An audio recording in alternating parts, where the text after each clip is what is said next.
Hello and welcome back to GeekVerse Side Quest, your weekly stop for video game news, reviews, and more here on the GeekVerse Podcast Network. I'm your host, Dylan Muss, and today I am joined by the guy who has beat Elden Ring, Dante. Welcome back to the podcast, and congratulations on that. That must have been quite the journey.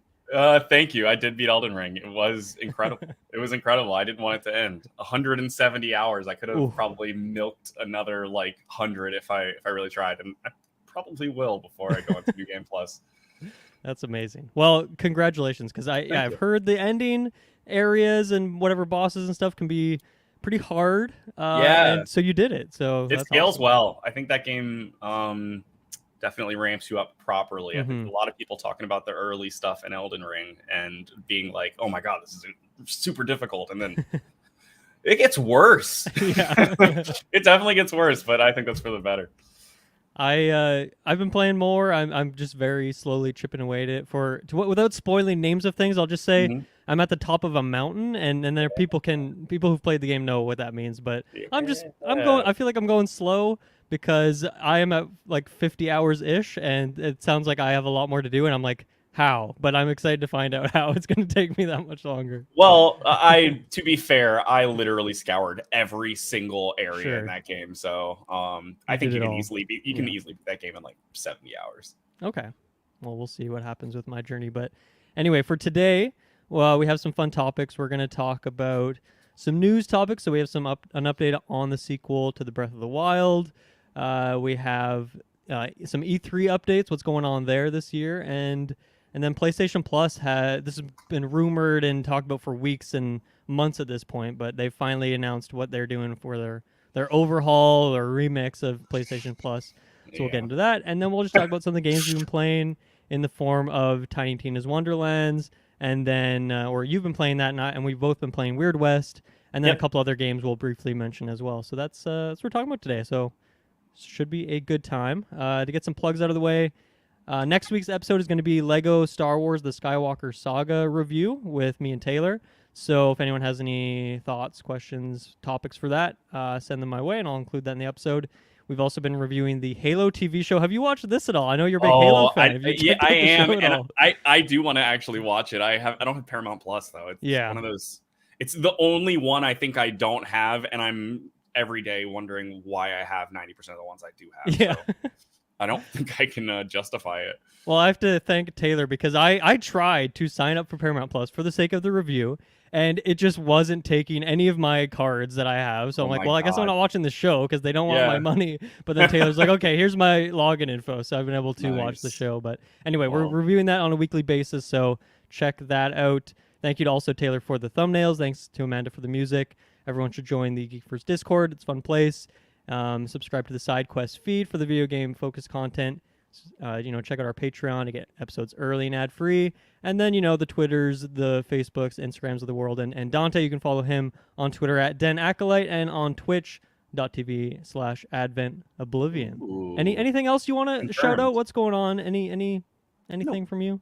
Not even a little bit. All good. All right. Just relax it. It's been nice.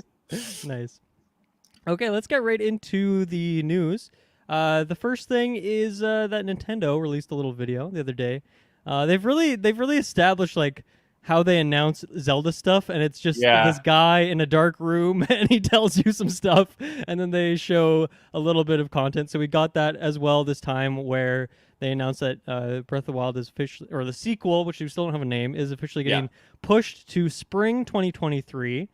And then they reshowed the same trailer they showed with an added clip that was an extra 5 seconds essentially. Director's cut. Yeah, exactly. The director's the Master Sword cut. Yeah.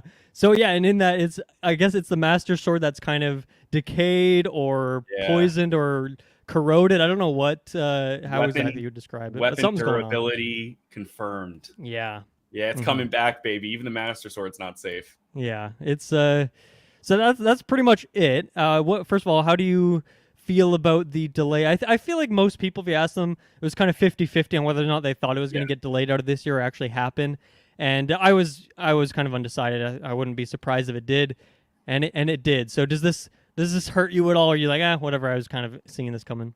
I definitely, well, it hurts. No matter what, it hurts. Yeah. But I think I saw it coming as well. I love Breath of the Wild, and I was very excited about this. I'm hoping that it has some like additional dark tones to it, and it's like the Majora's Mask of Breath of the Wild. I want that really bad. So I'm like hyped for it, but like I saw it coming. Like they were very quiet for a while, and I think Nintendo is kind of like that, but there was some writing on the wall that made it feel like it wasn't coming out this year. And yeah, it was just speaking of Elden Ring a little bit more, like just easy goaty now. Like I can't believe that like they just got out of its way. Maybe that's it a little bit. Maybe it's like COVID stuff, but man, that's just it's just not even a conversation now. Even Breath of the Wild itself got delayed so many times, right? It was originally a Wii U game, and then it got delayed so many times that a new console came out, and then they put it on there at launch as well, which was probably part of their plans, and the Wii U wasn't selling that well, so maybe that was all part of it. You know, it was all a long con in a way. But yeah, I guess this didn't really surprise me at all, and I'm not too offended by this. There's I mean, I assumed if this game was going to come out, it was going to be that kind of November slot, which usually Nintendo likes to put a big game in there. And you know, we got Starfield in that time frame. We got Hogwarts Legacy as well. So at least just those two games alone, in terms of big open world games that I'm going to be sinking tens and tens of hours into, and that's just there's so many other games that get released in that period. Like last year, that was when like most of my Game of the Year stuff was like all these things I played in the fall. So. And I mean, God of War Ragnarok possibly still in that time frame. So there's so much there, and spring is usually light. This year has been the exception where it's insane. Well, I think it's nice to have another game known to be in, like, let's say they aim for that February, March slot that they had for Breath of the Wild's release. That would work out nicely. Yeah, I'm not upset about it being delayed if it just means it's going to be like another polished masterpiece like Breath of the Wild. You know what I mean? Like there's no... I'm not upset about that piece. I'm like, yeah, take your time. If it needed to be 2024, I would have been like, I get it. But yeah, it definitely makes me wonder what Nintendo has going on for the rest of the year now. Like what they've got to show stuff in the E3 season. I believe the late thing releasing latest that we know of is Xenoblade Chronicles 3 is in September. Yeah. But you would think they want something else in November or December, something that's maybe more mainstream appeal and just something that's even closer to the holidays. So I don't know what it will be because, you know, you got Strikers already in June, and then Splatoon 2, I think they just said, or 3, Splatoon 3, I think they said summer. Yeah. So we don't have anything announced from them that we're just waiting for a release date that would fit in there right now. So it could be a Fire Emblem, like I could see them doing another kind of remaster of one, even though they have like the three. I already forget what that game is called. The Warriors one. Yeah, I was about to say they have another. What are the name of those games? I'm trying to think of the type. Anyway, the Dynasty Warriors. The Muso games, yeah. Muso, that's it.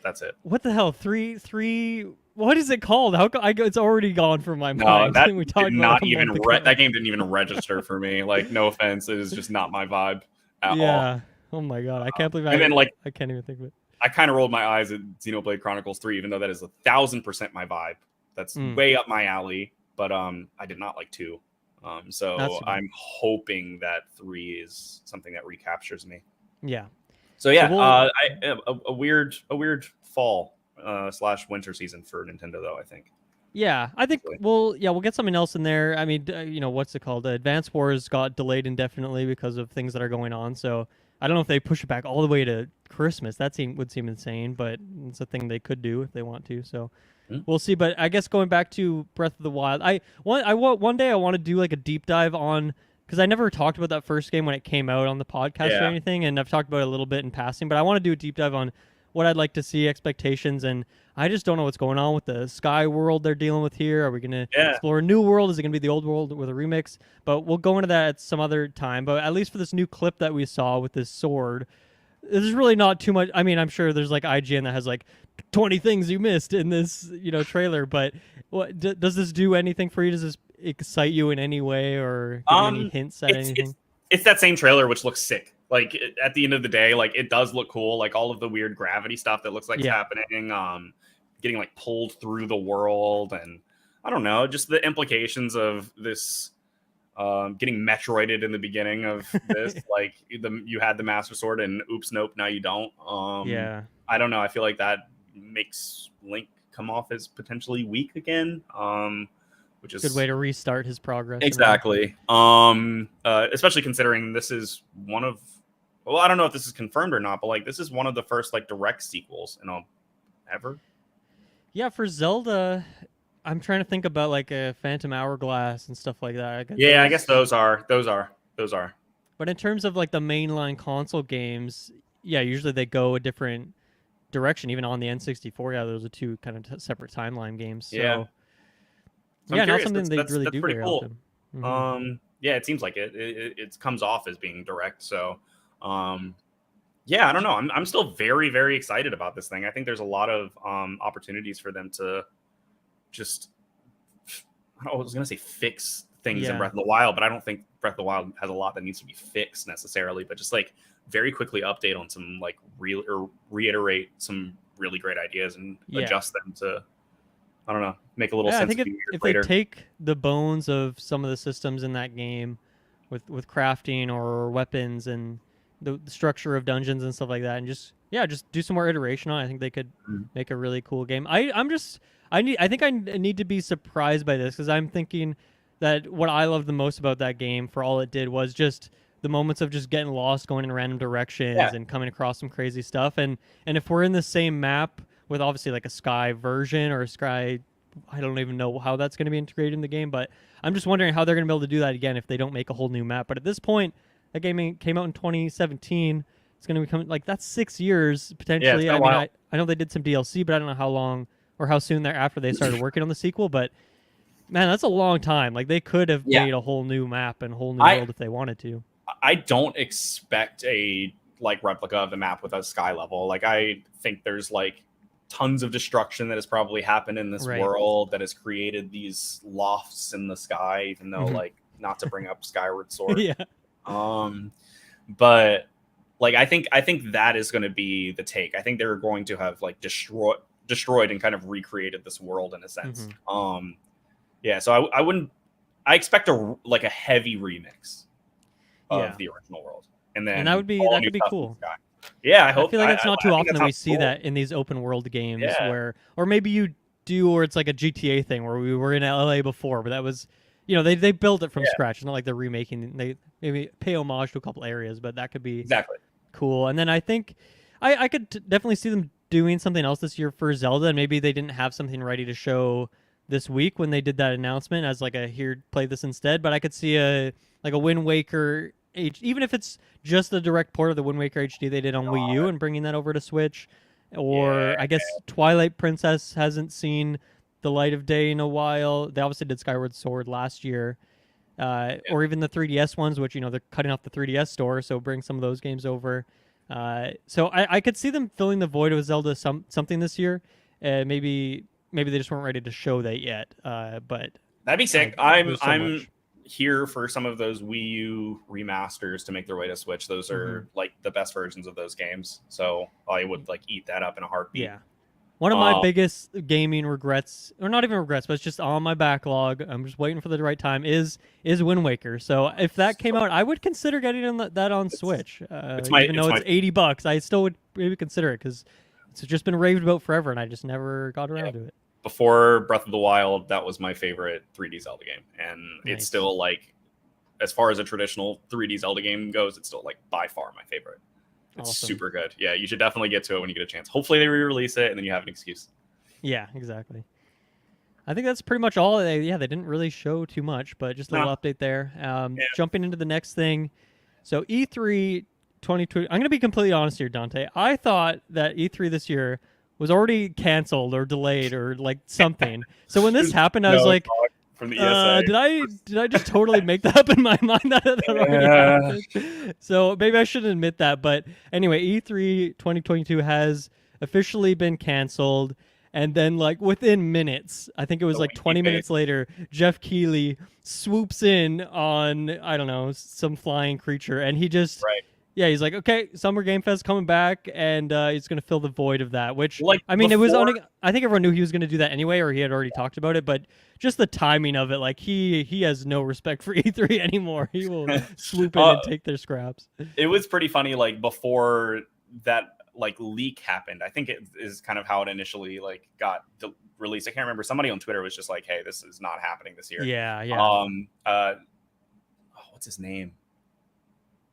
I'm gonna forget his name. Some No. He's I think he was like with Razer or something like that. Okay. I'm totally forgetting his name. That's a bummer. But anyway, he like tweets that, and then like within minutes of that, Jeff Keighley just puts a winky face on his Twitter. Right. And then like afterwards, it's like properly announced, and he's like, and by the way, yeah. he was super ready. He like was like teasing beforehand. Yeah. Which was absolutely nutty to me. And yeah, like what was E3 even gonna be this year if it was anything? Like all of the big players have been like on their like last leg with E3 for a while. Like none of them really had like actual showcases at E3. It was just in the E3 timeline, and they were doing it on their own. They weren't attached to the ESA at all. Yeah. So it's just like, what even was that anymore?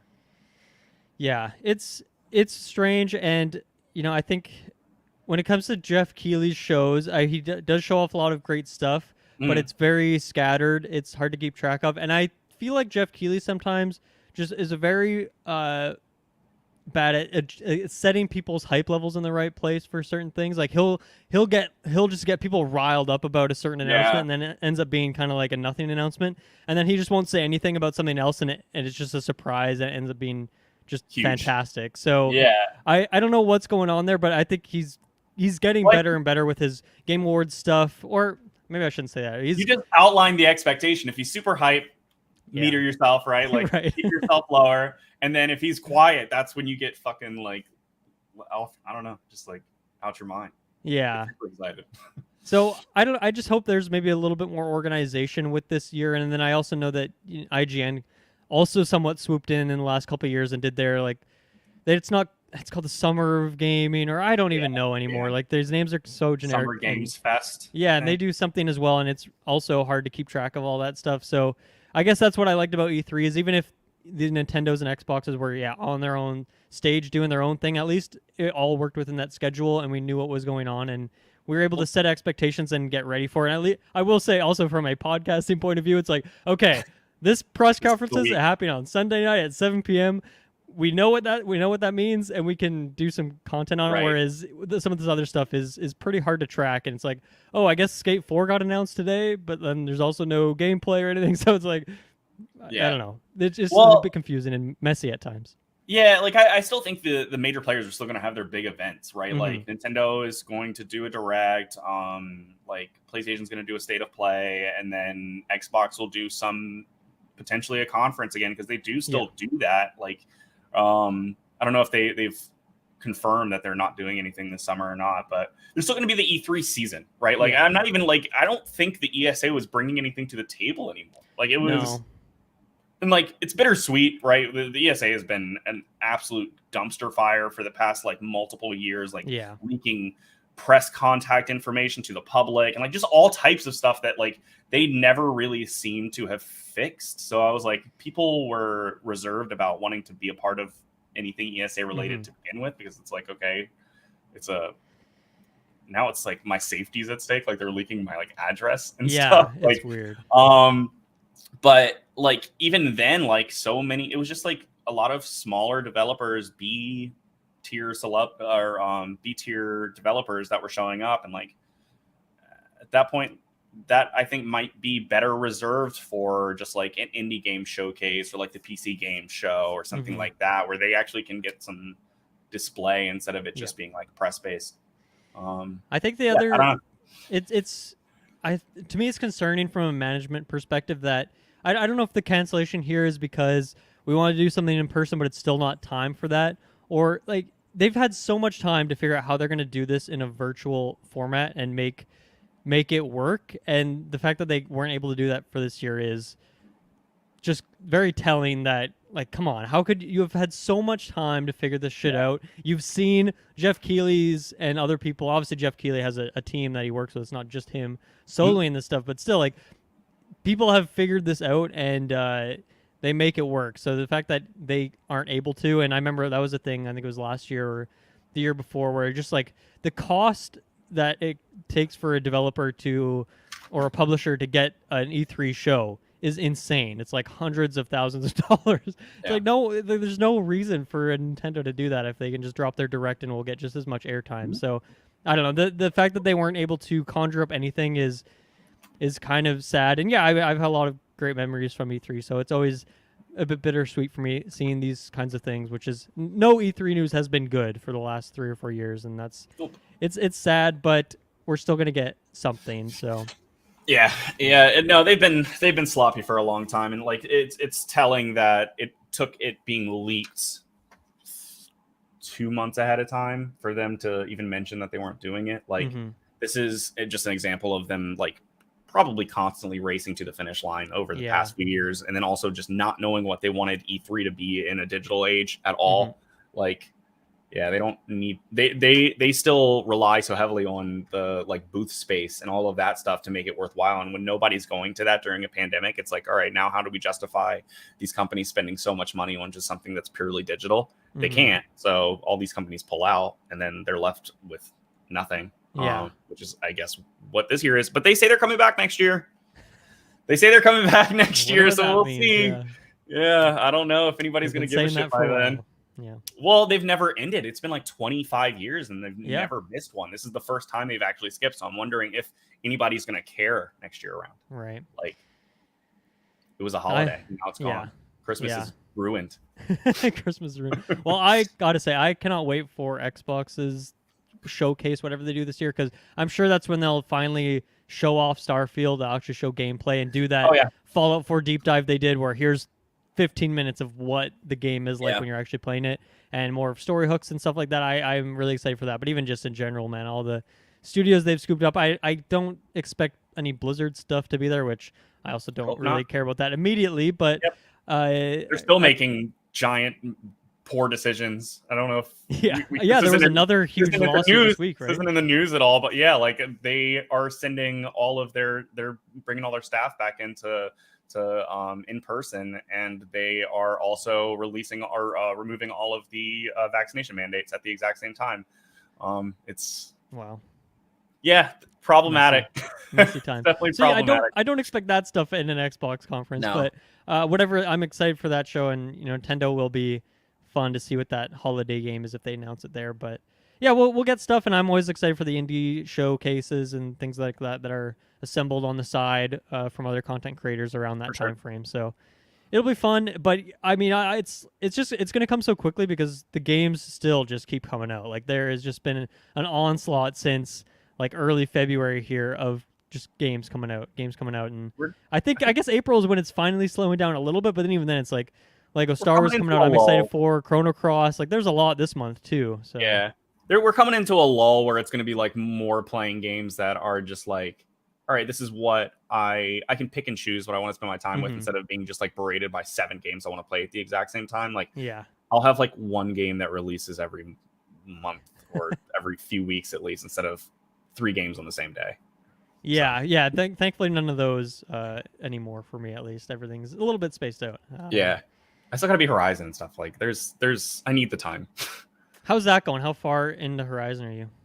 I am like, this isn't very spoilery. I'm in a quest line. I think it's like a level 17 quest, so I'm pretty early. Okay. Then it caps out around like level 30, right? I'm trying to remember what level I was or when something like that. Completed, but anyway. I think I specifically remember what the level 17 mission is of the main quest. I think it's the tribe that like has they're working off of all of these like glitchy systems, and like you can actually see it in their like architecture, which is pretty cool. Like there's all this like fuzziness and like jagged edges in their architecture because they're mimicking the like, I don't know, they're like these projections, these like holographic projections that they're like, or like billboards or stuff. They're all glitched out, so they've mimicked it in their architecture. It's really sick. I thought that was really cool, but like that's not even like spoken of. I just walked into there and I was like, this is Nice. Great visual storytelling. This is really neat. I'm enjoying it.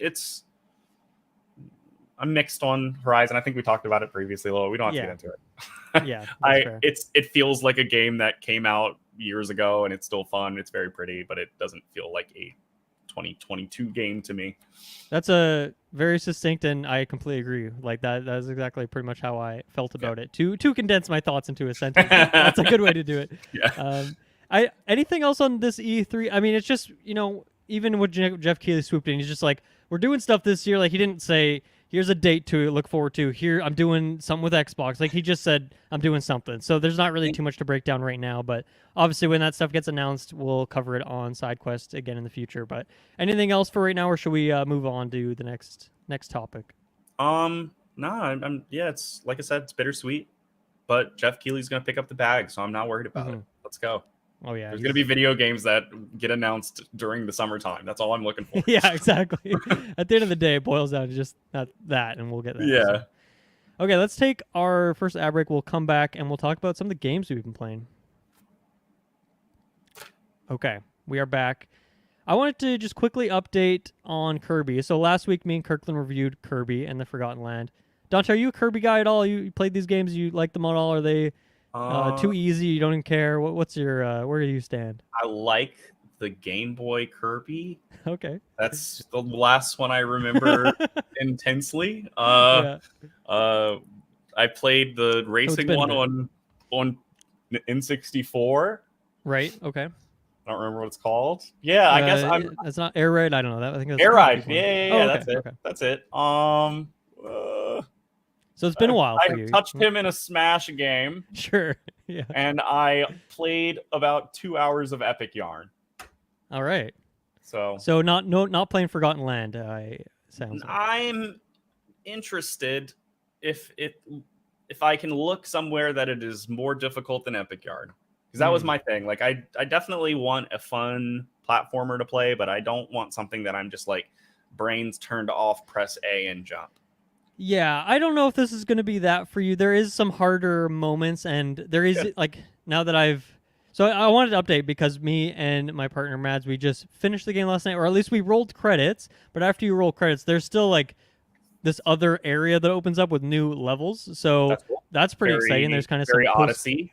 Some post game stuff to do, and then there's things you can go back, challenges you can go back and do, and obviously in the old levels there's some collectibles we missed that we want to go do, and then there's like even this Coliseum where you can do these kind of essentially boss rushes where you can just fight multiple bosses in a row and see how you fare. So that's super cool. And yeah, some of those things are challenging a little bit, but nothing that's gonna make you I don't expect throw that. more than 2 or 3 attempts. So I don't know if it's gonna be that thrilling for you. And I also played the whole game in co-op, so I don't know how fun it would be as a solo experience. That could be, I don't know. You may find that a bit more dry, possibly. In comparison to a Mario level of difficulty, where is it easier? Easier. What Mario are we talking about here? I think most Mario games are difficult. But like, let's say Odyssey. Odyssey starts off, I'd say, pretty simple for the most part, and then but like those last few missions are like some of those. What are they called? They're not shines in that one. That's the moons, right? The moons, yeah. They're like negative shines. Anyway, right. Some of those are really, really tough to get. Like they're actually challenging. Like so. I would say, it's probably not the peak. I love that. The peak of difficulty is probably not going to reach some of that Mario stuff.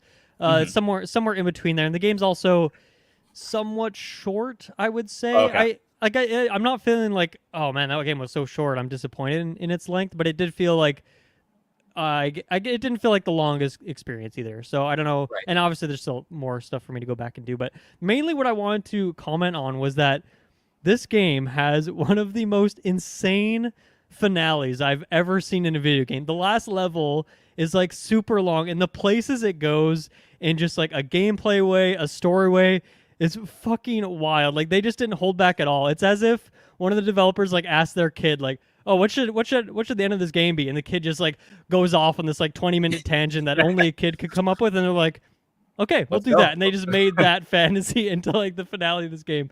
It is fucking insane. We just continued, like our jaws just kept dropping. We're like, what the fuck is happening? This is crazy.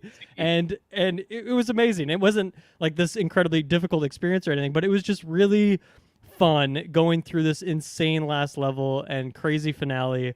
So I have to say the ending really landed, and I don't want to spoil exactly what goes on. I want people to experience that for themselves, but man, it is fucking fantastic, and I was just blown away, which I was not expecting for this game or a Kirby game at all. Yeah, that has me interested. Like, it going off the deep end is enough for me to be pulled into it for sure. It doesn't always have to be about like a challenge, but I just needed more than epic yarn. Yeah. Right? So yeah, I'm excited to see it. Yeah, my main and maybe my only criticism or critique of the game is I just feel like there isn't a ton of copy abilities.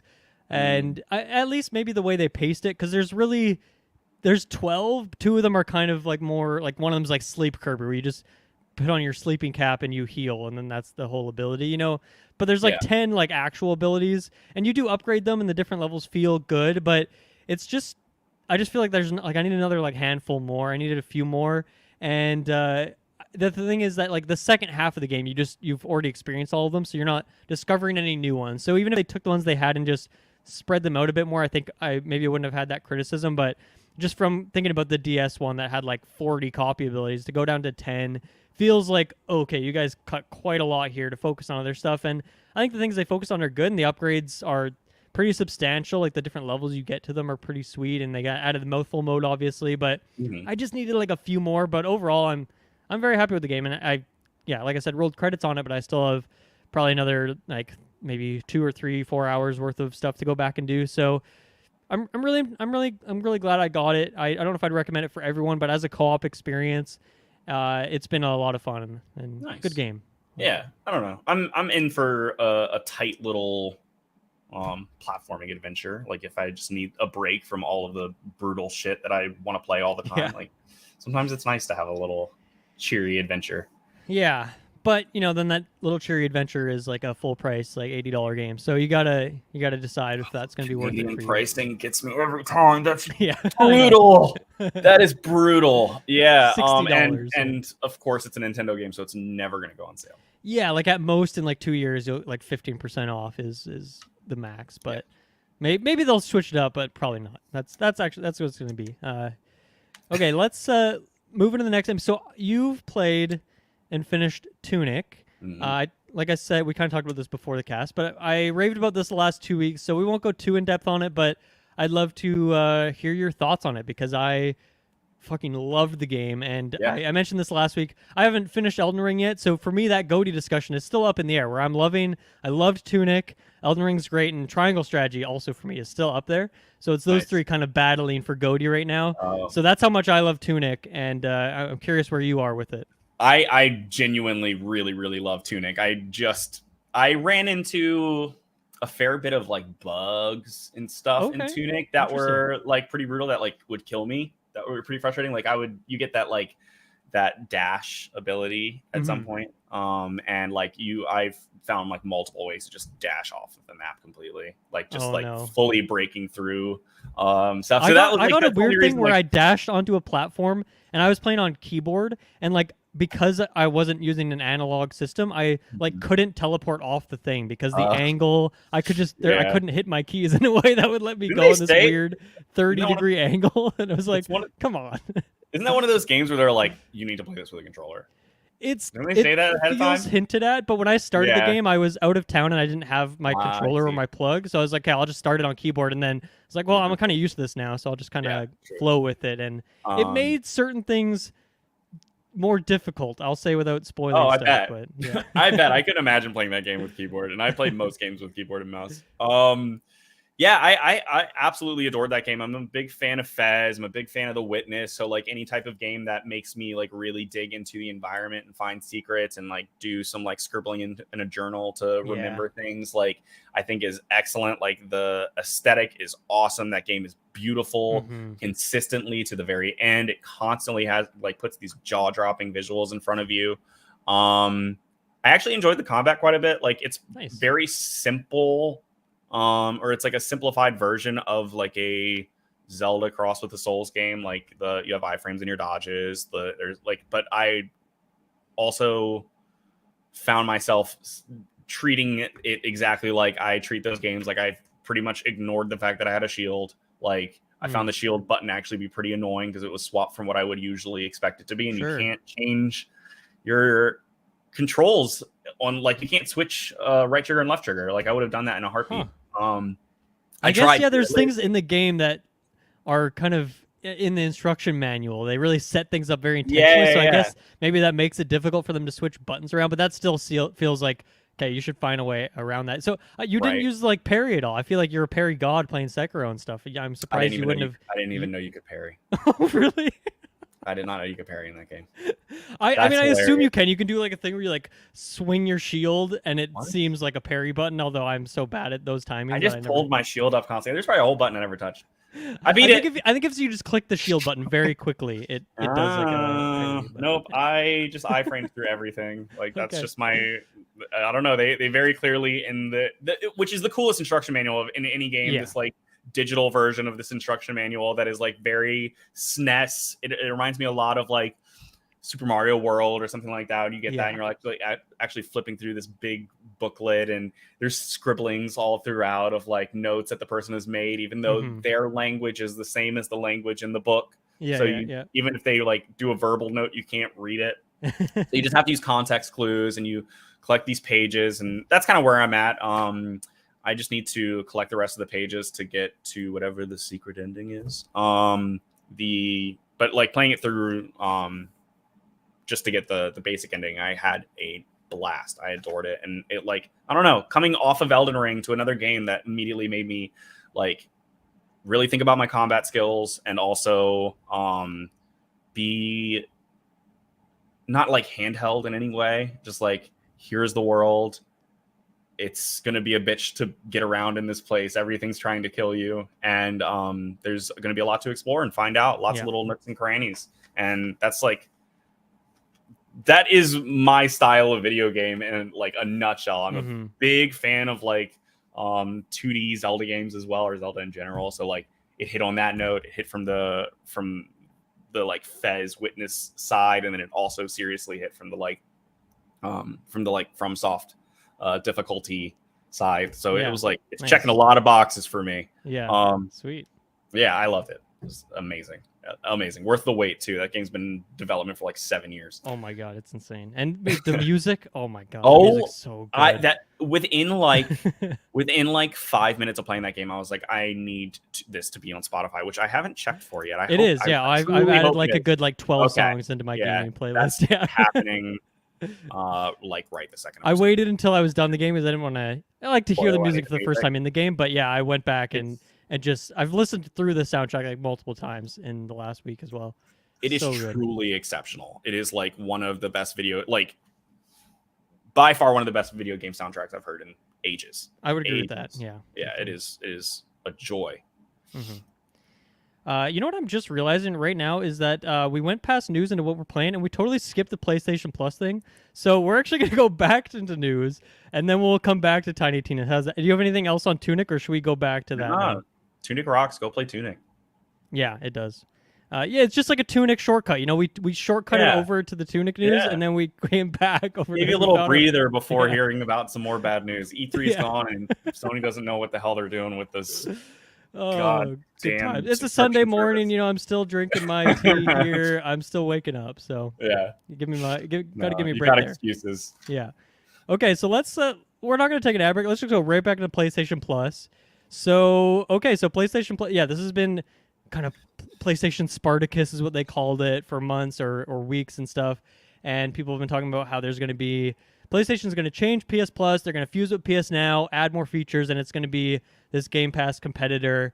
And so we finally got the details on what that looks like. So allow me to take a Kirby mouthful mode here, and I'm going to just read through all this so we can kind of have it all in front of us, and then we can break it all down. But there's 3 tiers to this. So the first tier is PlayStation Plus Essential.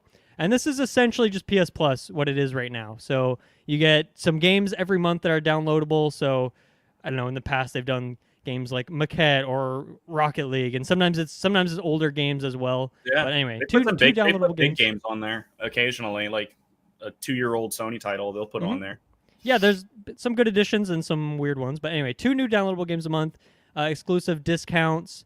You get cloud storage, online multiplayer access, and that's pretty much it. So that's just PS Plus as it is now, but now it's called PS Plus Essential, and that's I think the same price, right? It's $60 yearly. This is American dollars, but that should be about the same because my PlayStation Plus just auto renewed on Friday, and it was it was like $80, so that's like the equivalent of your $60.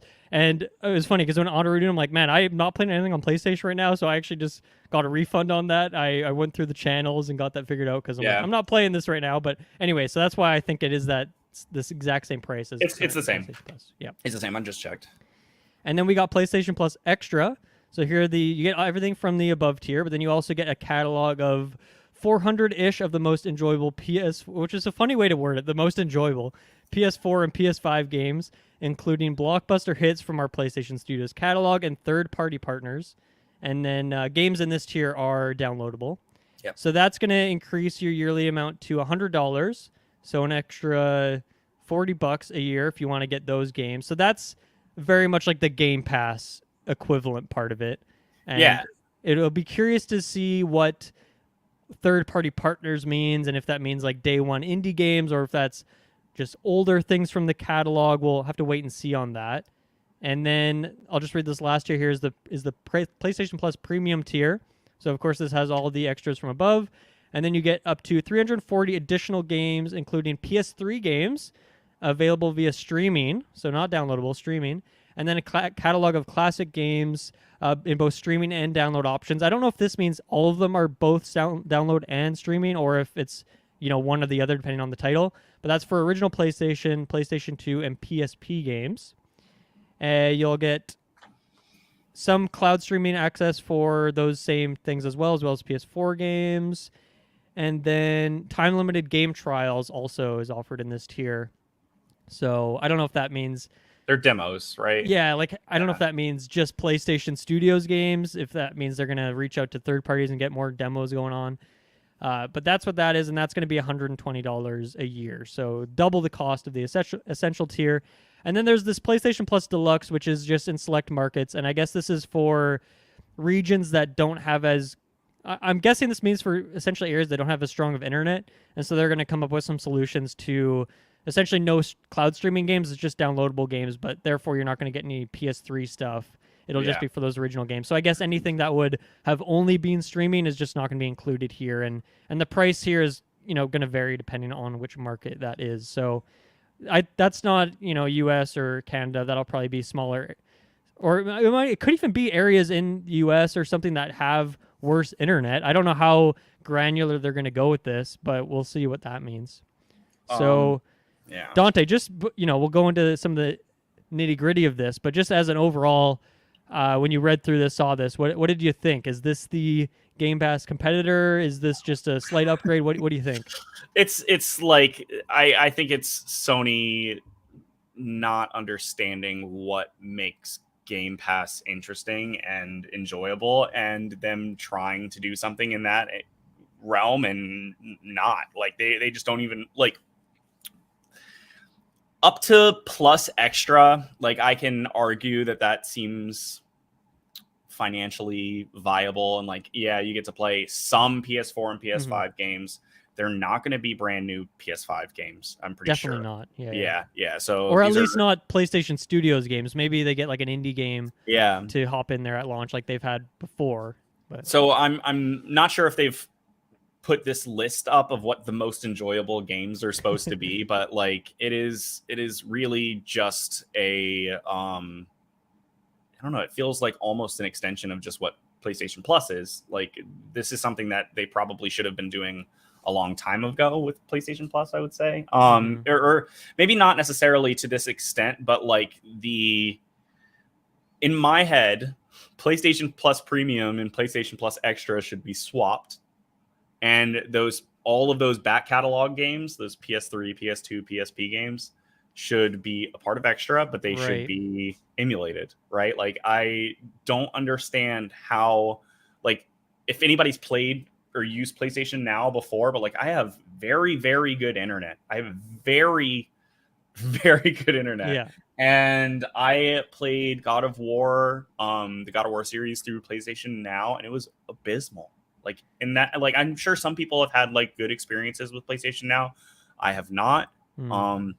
I've tried to use some of that streaming service on my Vita back in the day as well, and like, it just did not work very well. So like, the idea that they're making people still just stream games that like there are fully fledged, very functional versions of this emulation already in existence. Like, if I really wanted to, I can play a PlayStation game, I can play a PSP game, I can play a PlayStation 2 game, like it was damn near like console level quality, right? Like, so I just don't understand why they're still making people stream this stuff, and this does just like cut off like a large portion of their fan base or their user base. Like, there's so many people who just, this doesn't make any sense for them.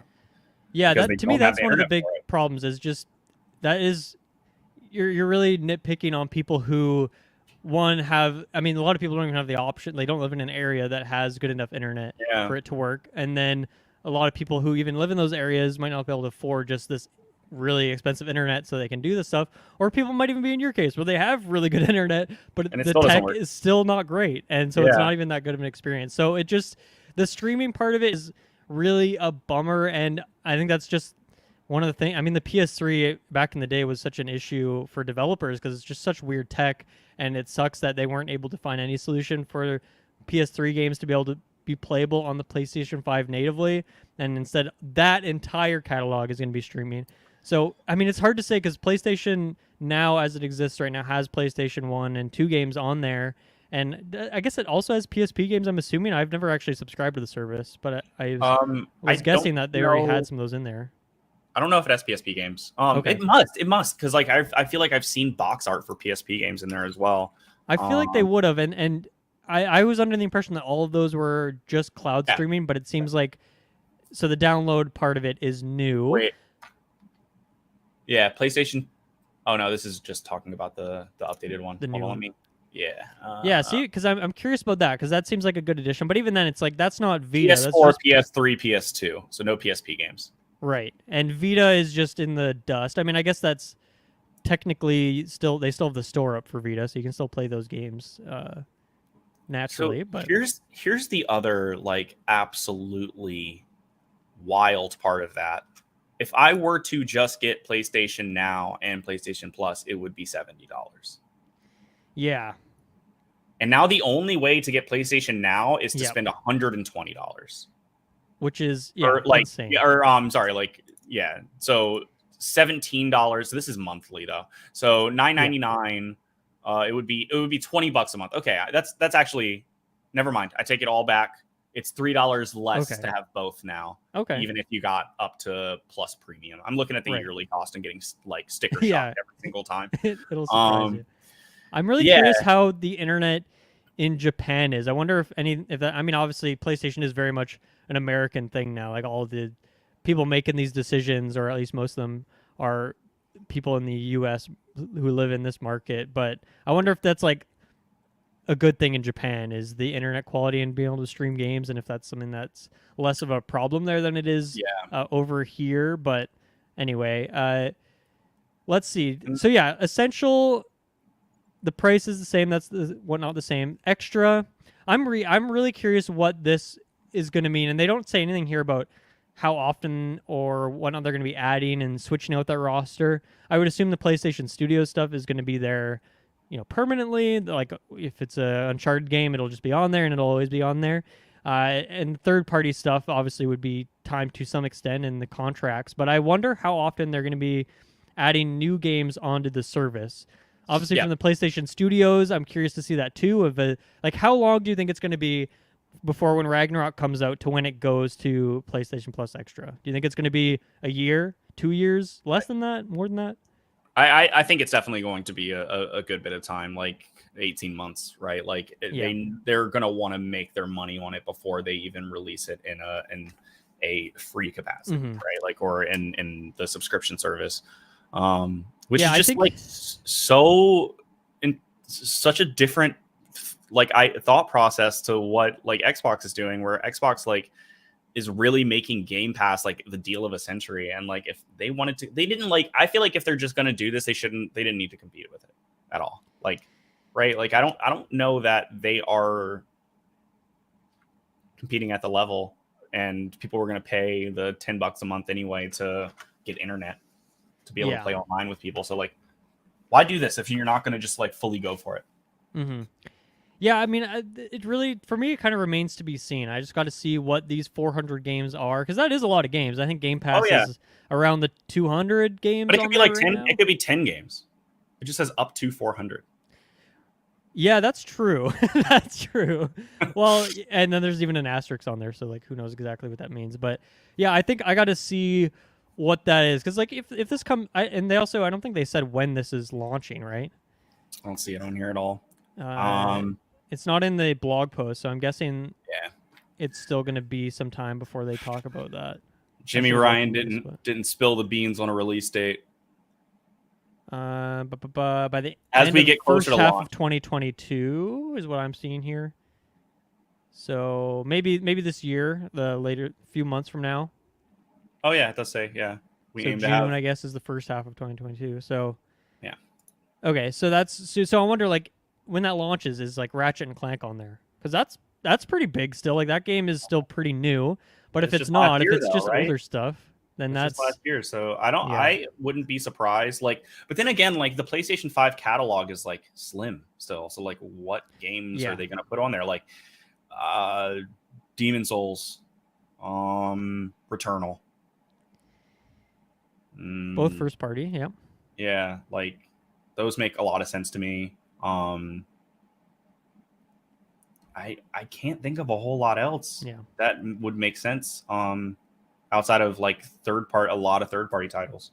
Yeah, I think before I can really say this is a letdown, or before I could praise it, I really got to see what the catalog is. And then but I agree with you, like obviously the price, if you break it down by PS Now or PS Plus, I agree with you that I think for me, maybe the more entertaining part of this, the part I'm more interested in, it would be the PlayStation 1 and 2 games. Yeah. Personally, as a generation that I didn't own those consoles going up, so there's a lot of games I want to go back and play. For sure. So it would be nice if that was kind of all bundled into one. But if you bundle that together, like around 800 games on the like that's a lot. That's a fuck ton of games. That is a lot. And yes, it's split up among these generations, but that seems like a pretty damn good offering for that price point. And premium on a monthly cost is going to be a bit higher than Game Pass, whereas extra is about on par with or at least I have Game Pass Ultimate, so I guess Game Pass, if you do the cheapest version for just one console and not the EA Play version, I don't know how much. Like it's like maybe 12.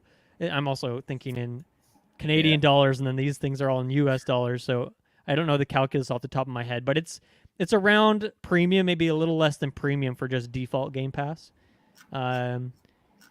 So yeah, I think for me it really comes down to like how often they're updating this stuff and what kind of new stuff's going on there, and not even the first party things. Like to me, those indie games are important. The fact that Weird West for me was a day one game, I was going to buy it no matter what, and then it's on Game Pass, sweet. Or Tunic as well, I'm going to buy this. $30, $35 for this game, but actually it's just on Game Pass day one. Like that's pretty sweet, and they're doing a lot of that. And like now, as these Xbox studios have been in the works for a few years, like I'm sure the release schedule is going to be pretty insane in the next year or two, as all these first party studios are releasing tons of big stuff along with those indie games. And so I guess that's where I got to see where PlayStation keeps up, is if they're being competitive on getting the Tunics and Weird Wests of the world on day one, or if they're really just focusing on their own stuff, and then they bring in like, I don't know, Assassin's Creed, like you can get that new game 6 months down the line or something like that. Right. Or even games that launch, like that's obviously the EA Play partnership that Game Pass has, and the Ubisoft kind of partnership. It's not included in there, but they kind of have somewhat of a partnership there. The fact that you can also get these other publishers' games. That'll Yeah. be interesting to see. They also don't say anything about PSVR here, but Mhm. I guess those would that be considered just a PS4 game or a PS5 game? Like they don't say I PSVR in don't this thing, I don't know that they would do or is that the work. completely its own world and there's no Yeah, subscription for that? Because they've I had don't. PS Plus games, or sorry, PSVR games in PlayStation Plus, but Okay. it's never like a day one thing. It's like here's this game that came out a year or two ago, as far as Yeah. I know. I'm sure they'll still do that, especially as they're walking into another PlayStation VR soon. So Mm-hmm. like they will want to give those people who invest that much money into a VR device that they'd give them some sort of catalog of games, right? So Yeah. like they would probably give them all the PlayStation 4 games as well. Mm-hmm. If that stuff doesn't scale up, that would be absolutely insane. Yeah. Yeah, that's just so PC Game Pass, which is what I have, is just $10 a month. I'm assuming regular Game Pass on Xbox is also just $10 a month, and then you have like the $15 version for both, right? Something like that. Yeah, I have Ultimate, which lets me, it gives me both PC and console and EA Play as well. Which I actually want to check if I can change that, where I do want PC and console, but I don't necessarily need EA Play right now. Mhm. Like I do check out, like I checked out the dodgeball game that came out last year, and I check out some stuff, but it's not really what I'm playing on a weekly basis. So I don't know if there's an option for just that, but I do like having access to both PC and console stuff.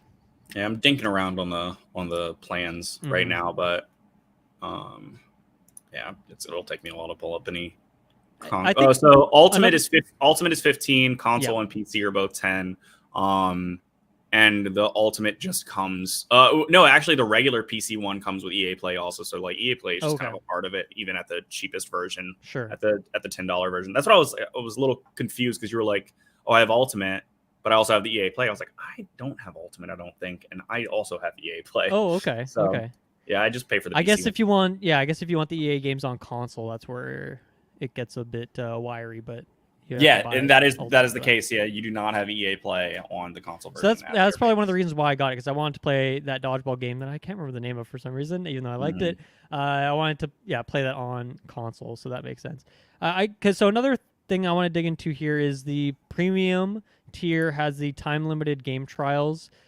To me, this is a real bummer. I feel like game trials should be accessible in general, and I really didn't like that for a few years. Their game trials and demos were a thing of the past, and they really have been coming back into their own, where Xbox is doing a little bit more of that, and then Nintendo's doing surprisingly doing really well with that. And a lot of the times they even have them like as the start of the game, and then they lead into the main game. That stuff's great. Yeah. And then Steam does have, I'd say, a fair few trials. They also have, like, Jeff Keighley does his Game Fest things where you can play a bunch of demos. So I'm glad that PlayStation is also doing this, because I remember they did one for Final Fantasy VII Remake, and I checked that out, but that was a real rarity. Like, they don't really do that. They might do a free weekend for like a Predator Hunting Grounds or something random like that, but they don't really do these game trials for. I'm assuming this means that most PlayStation Studios first-party games are gonna get some demo or a game trial version of it. So we'll see what that means. And hopefully it's not like you can just stream this for a bit. Like, hopefully you can download it and you play for a bit, and hopefully they take the Nintendo approach of being able to carry your progress over to the main game. But I really feel like this is something that should be just, I mean, I don't even think you should have to pay for this. Well, I guess if you're gonna pay for online multiplayer access, maybe it makes sense to have in the essential tier, but truthfully, I don't think you should have to pay for that at all. Like, I think that should just be a feature on your console, and that would probably make them a lot more money if they did that. People can try more games, but I think this should be included in the essential tier instead of at least in the extra tier. To put it all the way down in premium feels a bit egregious to me. That's maybe one critique I have. The wording does make it sound like it is going to lean towards the Nintendo thing. It says time-limited game trials will also be offered in this tier, so customers can try select games before they buy. Yeah. Which, like, obviously is super open-ended, but like, if I take it at its word here, it sounds like most games that are on the platform, I will like selected games that are on the platform I can that are released, I can jump into, play for a while, and then decide if I want it. Yeah. So I'm hoping they're not like, they aren't actually demos. They are game trials, and like you can sit down and trial the game for a extended period of time. That sounds decent. I don't think it should be locked in. It should be locked into the first tier. Like, this should be a value add that you have for everyone. Like there are so many people who are doing this already that I should not have to spend additional money for it. Like I agree on that point, but it doesn't sound so. It's a nice feature. They should just run it across the board. Yeah, I agree. In terms of I agree. We kind of mentioned this. I think it's quite sad that PS3 is this lost generation now. That's seems like that it's just going to be lost as streaming option only. Like they're never going to figure out the tech to be able to make that backwards compatible. And that sucks. Also, a generation that I didn't own, but I did play a lot of those games. I remember my cousin had one, so I'd always be checking out the new games with him. But, you know, there's definitely a fair few games that I just missed because I didn't own the console myself, and I'd love to go back and play them. But streaming is not the way I want to experience Infamous. You know, I'd like to play the game on the PS5 that I someday hopefully own when I finally get around to getting in the queues and buying one. But so that's quite sad, and I guess I'm really curious to see where the percentages for those PlayStation 1, 2, and PSP games, and how many of those let you download them, and instead of like, you know, it's good to have the option if you want to stream them. If you don't have the hard drive space, or you maybe just want to check it out for 10 minutes, so you don't want to spend the time to download. But yeah, hopefully you do get downloading for most, if not all of them, because that'd be sweet. I don't think, like, even if I end up with PlayStation Plus Premium, like my Vita's gonna end up out of my nightstand, and my PlayStation 3 Fat is still gonna be plugged in because it's backwards compatible PlayStation 2 and PlayStation 1 games. Right. So like if it doesn't solve that problem for me, they have not done it right yet. Yeah, I think. Yeah. So those things are still gonna be exactly in their spaces and used infrequently, but still used. Yeah. I think that's pretty much it for me. I don't know what else there is to break down here until we see these lists of games. And I guess, okay, here's maybe one last thing to throw out there is that when they launched the PS5, and I forget the name of it, they had like the PlayStation Plus Collection is what they called it. You, as a PS5 owner, probably checked that out, or at least you had access to it. Yep. And that had like, what was it, like 20 games? It was pretty small, right? And there was a lot of PlayStation 4 games, right? Yeah, but it was like a pretty good roster. Like there was like God of War was in there, and like PlayStation Persona 5 is the word I was looking for. Yeah, like I had a pretty solid catalog of games. So I guess that's kind of, I think that was maybe more of a console launch thing. Here's some games to play on your new console to check out, games that we have tested and we know run well, kind of thing. And I presume that all of those games, or most of them, even if they're not a PlayStation Studio game, would probably be included in that PlayStation Plus Extra tier, and then that collection just goes away. Is it obsolete at that point, or? Absolutely. Like, I bet that was just like a test run. Did you have to pay for that, or was that just included on the console? I think it came with Plus. Oh, is with PlayStation Plus. Yeah, okay. I think you still need a PlayStation Plus, but I could be mistaken. Right. They don't mention that anywhere in here, and I'm guessing it's just because it's going to get rolled into Extra. But yeah, if it was something that was part of what was PlayStation Plus now Essential, and you lose access to that if you just stay on Essential, I think that would be kind of unfortunate. And hopefully they get that sorted out. I don't see that anywhere written on this page, so maybe that's one last thing. And maybe it's not a huge deal, but like that was a pretty solid catalog of games, so it'd be nice if you could access those without having to buy into this additional tier if you don't want to.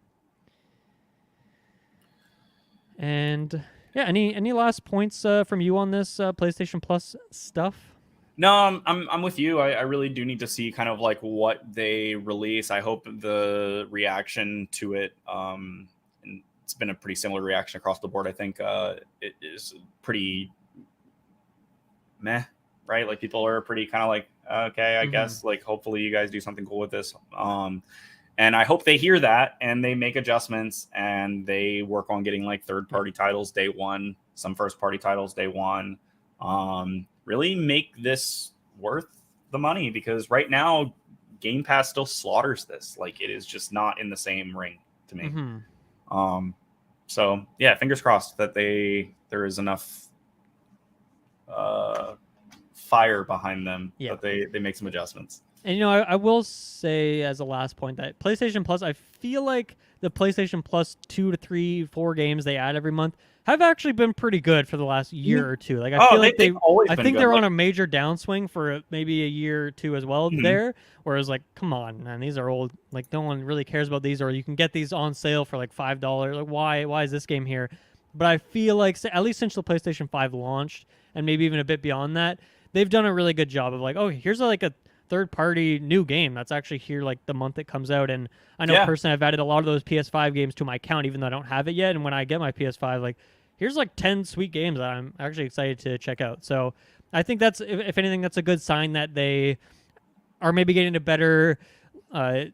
They're getting a better vibe of what people want to see in these kinds of kind of memberships, and they can at least fulfill that better. So, yeah, like I'm thinking of like Rocket League. That was like Rocket League's claim to fame. It was a PlayStation Plus game like on launch, truly, which was like something that they have just not done a whole lot of for a while now. This is their opportunity to be like, oh yeah, we kind of started what Game Pass is succeeding in.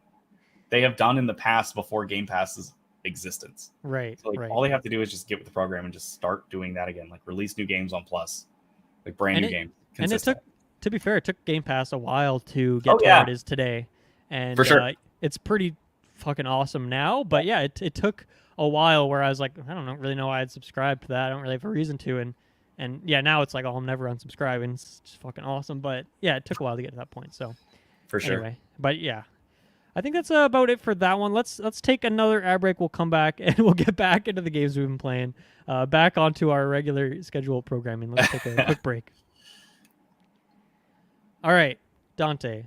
Yes. Tiny Tina's Wonderlands is the latest Borderlands spin-off game with more of a D&D fantasy setting, but still a lot of guns and the Borderlands DNA. You've been playing this game. It's been out for a couple weeks now, I guess. So how's that going so far? It's good. It's Borderlands. It is one of those things where it is just like so exactly what you expect it to be. I feel like that's what everyone says, and that like the context of how they say it tells you everything, right? Like it's like, I'm down for more Borderlands, or it's just more to say. I kind of I'm fit right in the middle there. I'd say like I equal parts really love the Borderlands formula.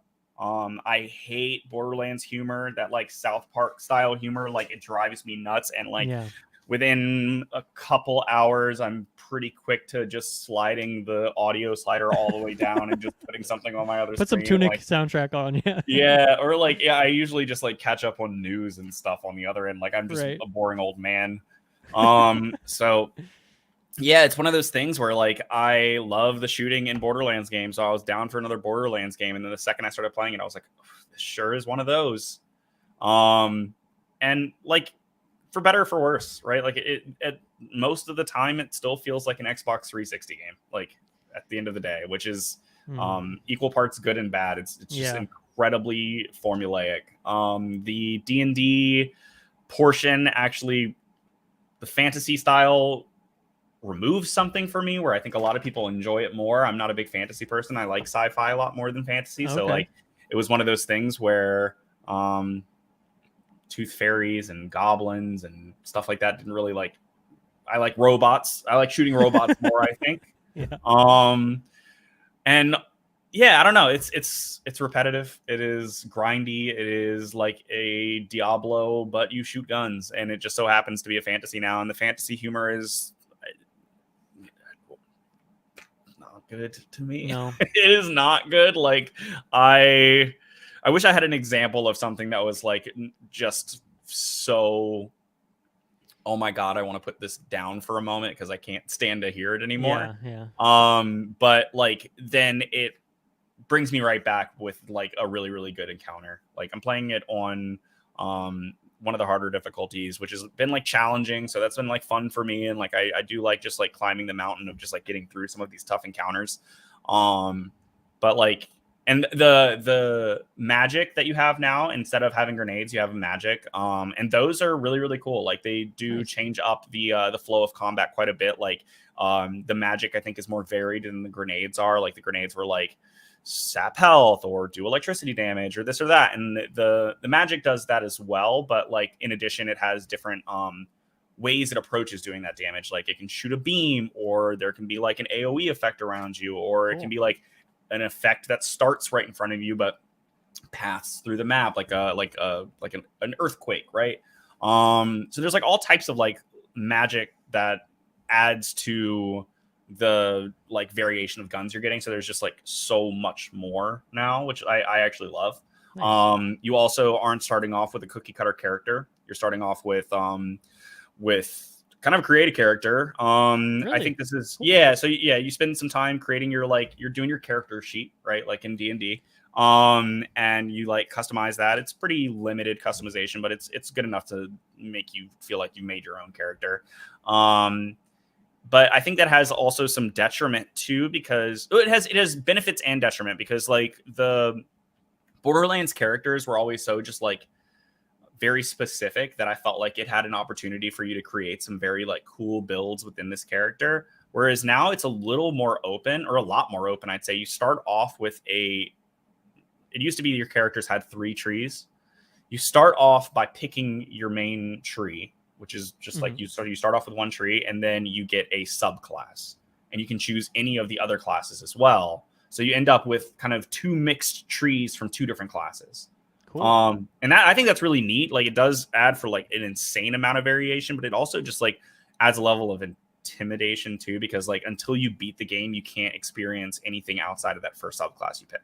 So if you were like, oh, I actually don't like the Spellweaver that much, I want to try the Berserker, you won't be able to until you beat the game. So you have to be really thoughtful about your choices, and like respecking is not a thing until later. So it ties you in pretty heavily, but it seems like most of the character types are viable, so you're not really like nerfing yourself. It's just you could be doing a lot better. What kind of character are you playing? What's your class? And So mine is what is it called? The Stabomancer. Nice.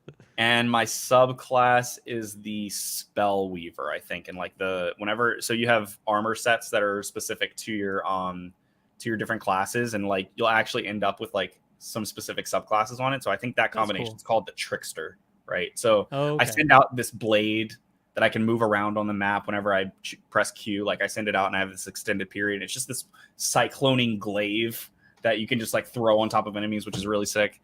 And then like anytime it kills an enemies, you can move over. And then I'm going for like tons of crit damage. So I'm just like using a sniper rifle and like a hammerlock pistol, and just like doing as many crits as possible. Cool. There are 2 new weapon types. Oh, lots of melee now, lots of swords and stuff that you can get, hammers, all the How's that feel? Like that. Pretty good. Like it's not bad. Like no different from like a Halo melee or something like that. You know what I mean? Like I feel like that's where the backbone of these games really is that kind of like Quake kind of like, I don't know, very, very quick shooter style. Like, so it feels like that genre of games, like your Bungie style games. The melee feels just like that. It's fine. You just click and swing. It's just like feels like doing a regular melee attack in a game, except that you can kind of chain 2 or 3 attacks back to back. Yeah, it works. It's helpful. Like my build actually is a setup, so I do more damage after doing a melee, and then after doing gun damage, I do more damage with melee. So I'm constantly like alternating back and forth. And the glaive also counts as melee damage, I'm pretty sure. So yeah, it's been a blast. I actually think I'm having a ton of fun with it, despite like really needing to play it on mute. But I think that's my only caveat. The music's actually pretty fun. It's got like good tavern music, right? Like that's always I don't know, a fun vibe, I guess. Yeah. And they're doing some like fun moments. Like there's this huge explosion that happens and it completely wipes out the water, and now you're like playing the underwater area. Like there's good like large moments, and it seems like there's a just astronomical amount of content. It seems like it is a very, very big game. At first I was like, man, this is a glorified expansion pack, and then or like DLC, and then I was just like, oh, you know, maybe there is enough game here to warrant it being its own standalone thing. But if I had to like suggest it to anybody, I would be like, definitely be aware of the Borderlands experience. It is just that. Like if you don't like Borderlands, you're not going to like this one out of nowhere. It is more of the same, but if you like Borderlands, it's fun. It is a good time, and it's a nice like turn your brain off and shoot some guns game. Maybe get it on sale. Right, and I think it's on. I mean, it's on your Xbox, your PlayStation, your PC, and I think it has full crossplay between all that stuff. Is that correct? Oh, it probably does. I think I heard about that. It uses It uses Shift, which is like Gearbox's like proprietary like account management thing. And you most of the time when that stuff is in there, whether it was like Uplay or whatever, right? Like a lot of times when they have those, like you almost have to log in every single time. It's because they are doing some sort of crossplay thing. I haven't tried crossplay. It's on Epic on PC, which is also quite annoying. That store based like exclusive exclusive thing is just like, it drives me crazy. I have just like games everywhere. I don't know where anything is. So it'll probably end up on Steam. Just like 6 months after, because all the rest of the Borderlands games are on there. Yeah, that's annoying when you have like the whole collection except one of a series. That's exactly what is happening. I like to have like in my folders, like, oh, I can see all my Bethesda games in one place. And then they were doing their Bethesda launcher thing for a while. And now they're back over to like Steam. Yeah. Like, come on, let's keep this organized, guys. It's a pain in the ass, and it's just like backroom deals, right? Like every single other Borderlands game is on Steam, and I have every other Borderlands game on Steam. So I have this one out on its own island.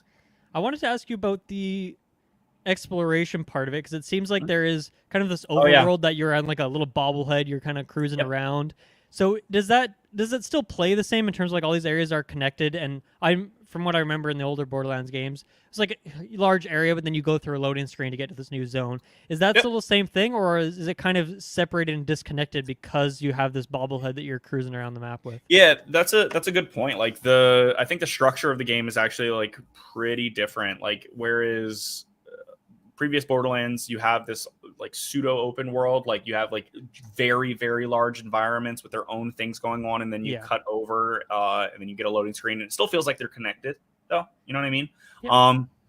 This is you have these big zones, these like, I would call them more like medium-sized zones than the large zones that you would see like in the main hubs of the previous Borderland games. Or actually like Borderlands 3 is kind of this way too, because you constantly go back to the ship. It feels like that. It feels like the world map is like kind of doesn't do much of anything for me. Like they'll throw some quests on there where it's like, press E on this thing and iron chunk will come out and deliver 3 of those. You know what I mean? Like just to move you from point to point on the map. Because what it seems to be doing is giving you that instead of giving you vehicles. So that's what I was going to ask about next. Is there any mounts or vehicles in this game? Nothing so far. That's too bad. That's a real bummer. I really liked that part of Borderlands. Yeah, me too. So it's kind of like giving you something to do as you move from space to space outside of actually like running over stuff and killing stuff, right? So the maps are much smaller because they're you're on foot. You're on foot the whole time, yeah. And then on top of that, you have these like little dungeons, which are just like, you have random encounters on the map, which I hate. I think they're really, really stupid, and they should just have not put them in the game at all, where literally something like comes up in like, or shows up right in front of you. It like materializes right in front of you and it starts chasing you, and you can melee it and make the encounter stop. But if you could get hit, you go into a battle arena and you have to fight like a dozen enemies. I literally gotten to the point now where I punch them every single time because I don't want to get in the random encounters. And if I get into a random encounter, I just turn the game off, turn the game back on.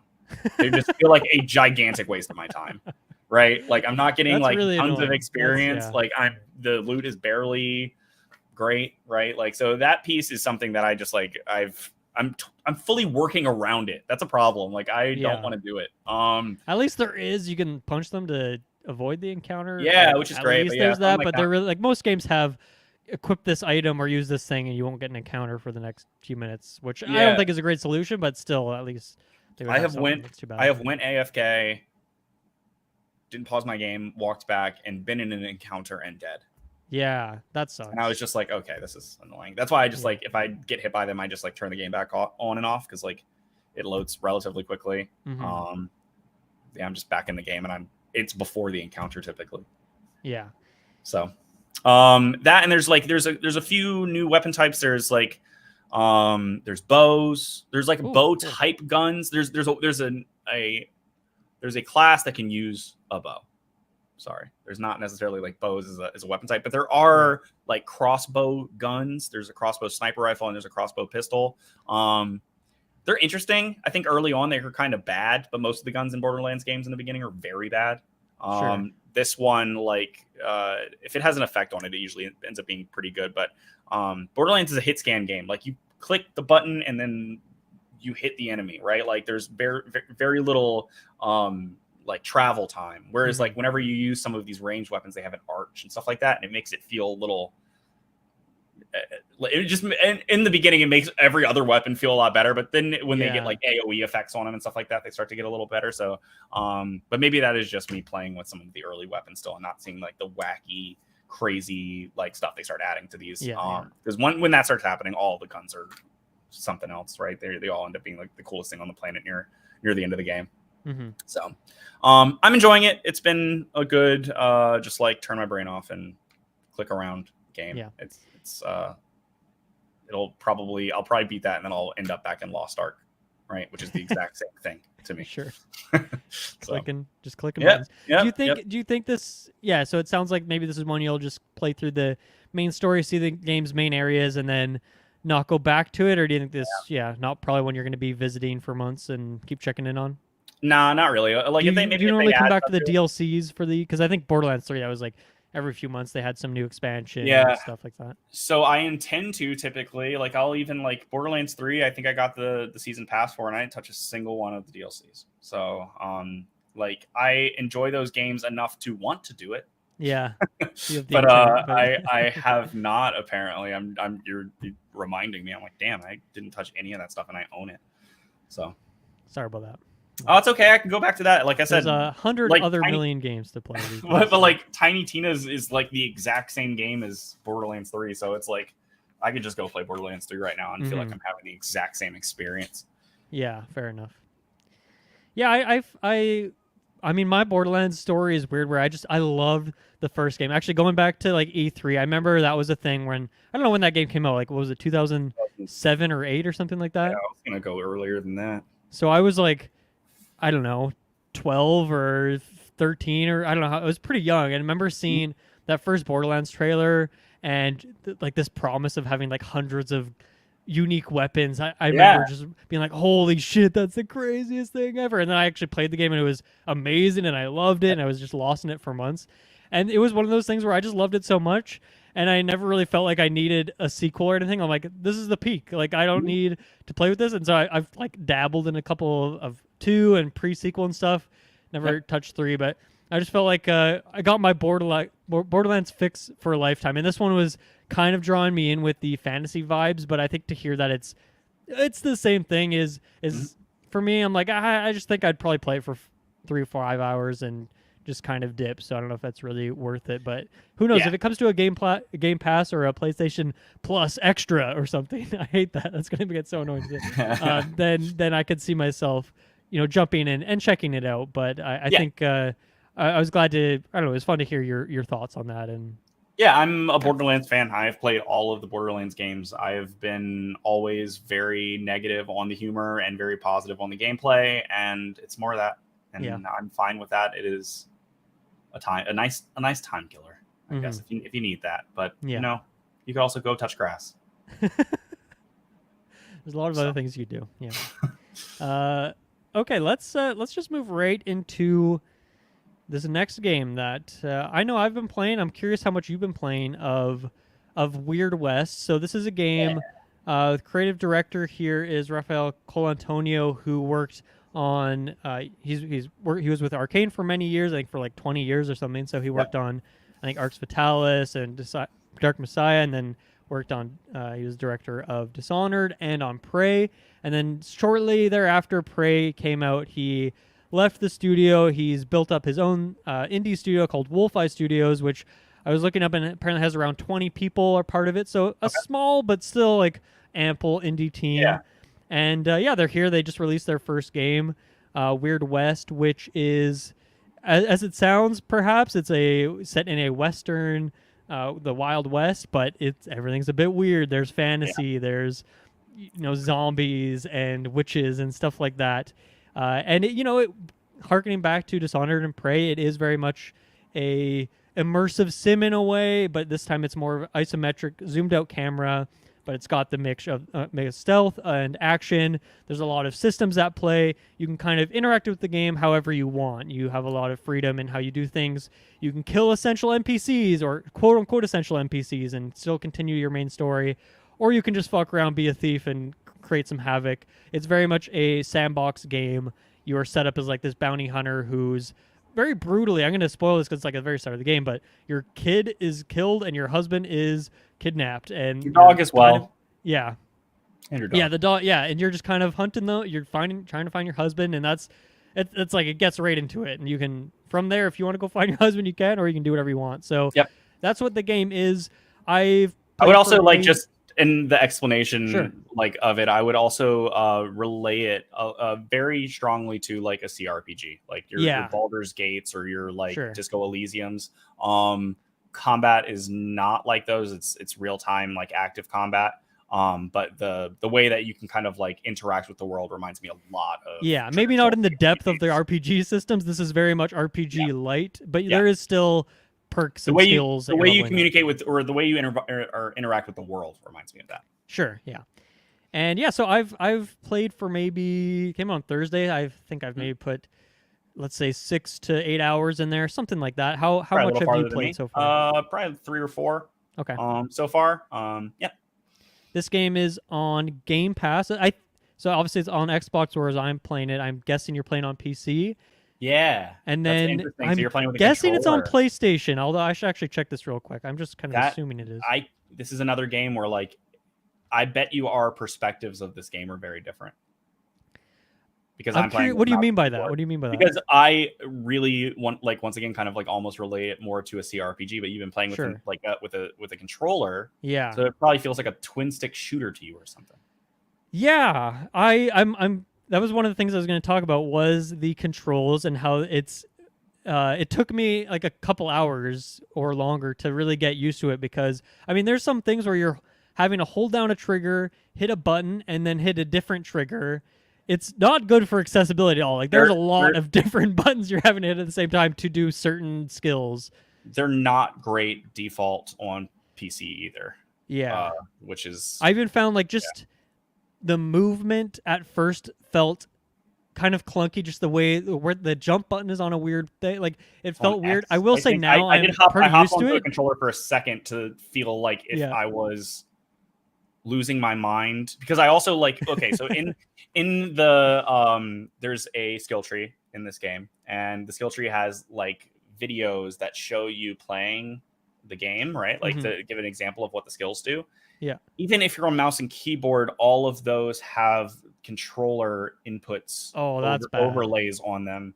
So I was like, oh, maybe I should be playing this on controller, because everything looks like it's default to controller, and I liked that much less than the mouse and keyboard controls. So I thought that was just weird. Sorry. Yeah, no, that's it's worth saying. That stuff is important, and I like now I'm very used to it, and it feels pretty fluid. But even then, in like still in a chaotic battle scenario, it's still like I'm kind of getting lost in the chaos a bit, which actually feeds well into what the game is, like getting just, oh shit, this is very chaotic. I can't get a hold on what's going on here, which is fun. But yeah, it definitely takes some getting used to in the control department. And I didn't mess around with the controls at all. I figured, okay, they probably set them this way for a reason. I'll probably get used to it, and I did. It just took a couple hours. So just so like while we're talking about the controls, so like the basic idea is you are at whichever point in the game you are a particular main character, because I don't know if you know that, like you change characters throughout the game. Yeah, I have seen hints of that, but I haven't experienced it myself yet. Yeah, so sorry for the minor spoiler, but there's like it was part of the marketing. Like there's like 5 characters you play or something like that throughout. Okay. But so when you're playing your main character, you can have up to 2 like NPC companions with you, and you mainly play with WASD or your left stick, and then your right stick is aiming your weapon if you were zoomed in. And it has this kind of like, depending on the weapon, like the shotgun has like kind of this AoE spread that you can see. The sniper or the rifles have like a long range, like just like pixel line that once you hover over an enemy, it points a reticle letting you know that you can shoot them. But then you also have a crouch mechanic, so you can do stealth and you can like actually cover mechanic a little bit, where like if you go to aim while you're behind cover, like it'll actually like lift the character up for a second to shoot. And then you have a host of kind of magical abilities, right? That are when this starts to lean into being a little bit more weird. Yeah. Right. It's a perfect word. I feel like this game is very weird in its sound design and the characters and the world, the story. Like it is just a very weird game, which obviously it's in the title, so it's perfect. Yeah, it's definitely like it definitely seems inspired by like your Fallouts 1 and 2, your Wastelands of the world, where it kind of like is this slightly off future or this slightly off past in this scenario. So it's just like you're gonna run into all the stuff you'd expect to find, but then you're gonna run into a bunch of stuff you didn't necessarily. So getting into how we're feeling about it, controls aside, it's important to say that we are both big fans of arcane games. Yes. Deathloop, for example, last year we both praised highly. Go check out our Game of the Year discussions. But I mean, I've loved every game of theirs that I've played, and that's why when I saw that Raphael was breaking off, making his own studio, I didn't care what it was. I was just gonna buy it day one. I didn't even need to see a trailer. I didn't even know what the title was. Like it's just put it on my account, like put it on my tab. I'll buy it because they have proven time and time again for like over a decade now that everything they release is just they're making games exactly how I want them. And so until they have that Fallout 76 moment where they, oh no, you've ruined my faith a bit, I'm just gonna keep buying their stuff until they prove me wrong. But like this is obviously very, very different. It's not first person. It's indie, so in terms of the polish and stuff like that, it's going to be just way less expansive, I should say. But I am still loving this game. Like it's just so much fun. Once again, it's just like coming up with clever solutions for things, exploring the world, understanding the mechanics. I'm really enjoying it so far. I'm wondering how much legs it's going to have in terms of how long it's going to keep me in there. And yeah, like I saw when you're leveling up the skill, it's like these skills will carry over to your next hero or something like that. So I figured there'd be some sort of, whether it was a new gamey plus thing, or I didn't know how it was going to be integrated in the game. I haven't experienced that yet, but I figured there'd be something like that with it. But so far I'm very much into it. And are you feeling similarly? I'm mixed on it still. Like I think it still has some warming up to do for me, and the reason for that is like I think from a story perspective, I'm like really interested in seeing where the story goes. Like it's definitely got a style that I'm interested in. Like they do this like pop art thing mixed with this kind of like grungy Western, but also like I guess the art style is I say grungy, and it's not actually. It is a grungy tale, but like the art style is like it's the same as Borderlands. Yeah, it's cel shaded, and cel shaded like art style. I kind of like that it's almost intentionally lazy at times. Like there's certain details on a wood platform, which is just like this is one flat texture for the wood platform, and then they just like squiggle in some lines, and I actually love it in a way. Like it really adds to this what feels like you're playing through this legend, like this legend of old or something that you're experiencing. It's kind of an interesting way to go about it when you're an indie studio and you don't have this huge budget to make every wood platform this great texture. It works. Yeah, it has a style to it that I genuinely enjoy. I do think like, however, sadly, anytime I am in a combat encounter, I think this game starts to fall apart a little bit for me. It has the stealth problem that most games with stealth have, whereas the second you leave stealth or get caught, it just turns into this like kind of sporadic firefight that is like not tactical in any way, shape, or form. It's just like you running around haphazardly. And I was like, I'm doing something wrong. And then once again, I looked at the tooltips, and that's what the guy in the tooltips is doing. He's running around like a madman, just kind of chucking shit wherever the fuck. Like he's like, oh, I've got this mine. It's like the tooltip for the mine is like set up a mine so when an enemy walks up, and I would like you will like I don't know, it'll the trap will go off. And instead of it being like this stealthy play where the guy sets the trap down and then you watch a character like an NPC walk by, the tooltip literally has the man putting down a trap in the middle of like 6 enemies that are already attacking him. So it's not like this tactical maneuver at all. It's just like my oh shit button. And that's what I like that's kind of how it is sadly like devolved in those moments, because like whenever I'm in a non-combat scenario, I'm having conversations with people in the world, I'm thinking about ways that I want to go about these quests that actually have like implications later on, which is pretty cool. Like your decisions matter, which is always something I'm a fan of. And they actually seem like they actually matter in this one. They don't seem like they're just like this oh yeah, we all came to the same conclusion anyway. It sounds like you're really like kind of changing the route of the story. I love all of that, and I think it does that stuff so well. So whenever it's like, oh, here, make some money by doing a bounty, I know I'm just gonna spend like the next 20 minutes kind of hoping I get through the encounter properly, and if not, then it just, I don't know, they just spiral out of control. They just spiral out of control every time, and like I have felt that way about arcane games in the past as well, and I think it's something that they have gotten better at since Prey. And this feels like maybe going back to old ways a little bit, where it's like, hey, the second this goes wrong, it's no longer tactical in any capacity anymore. Yeah.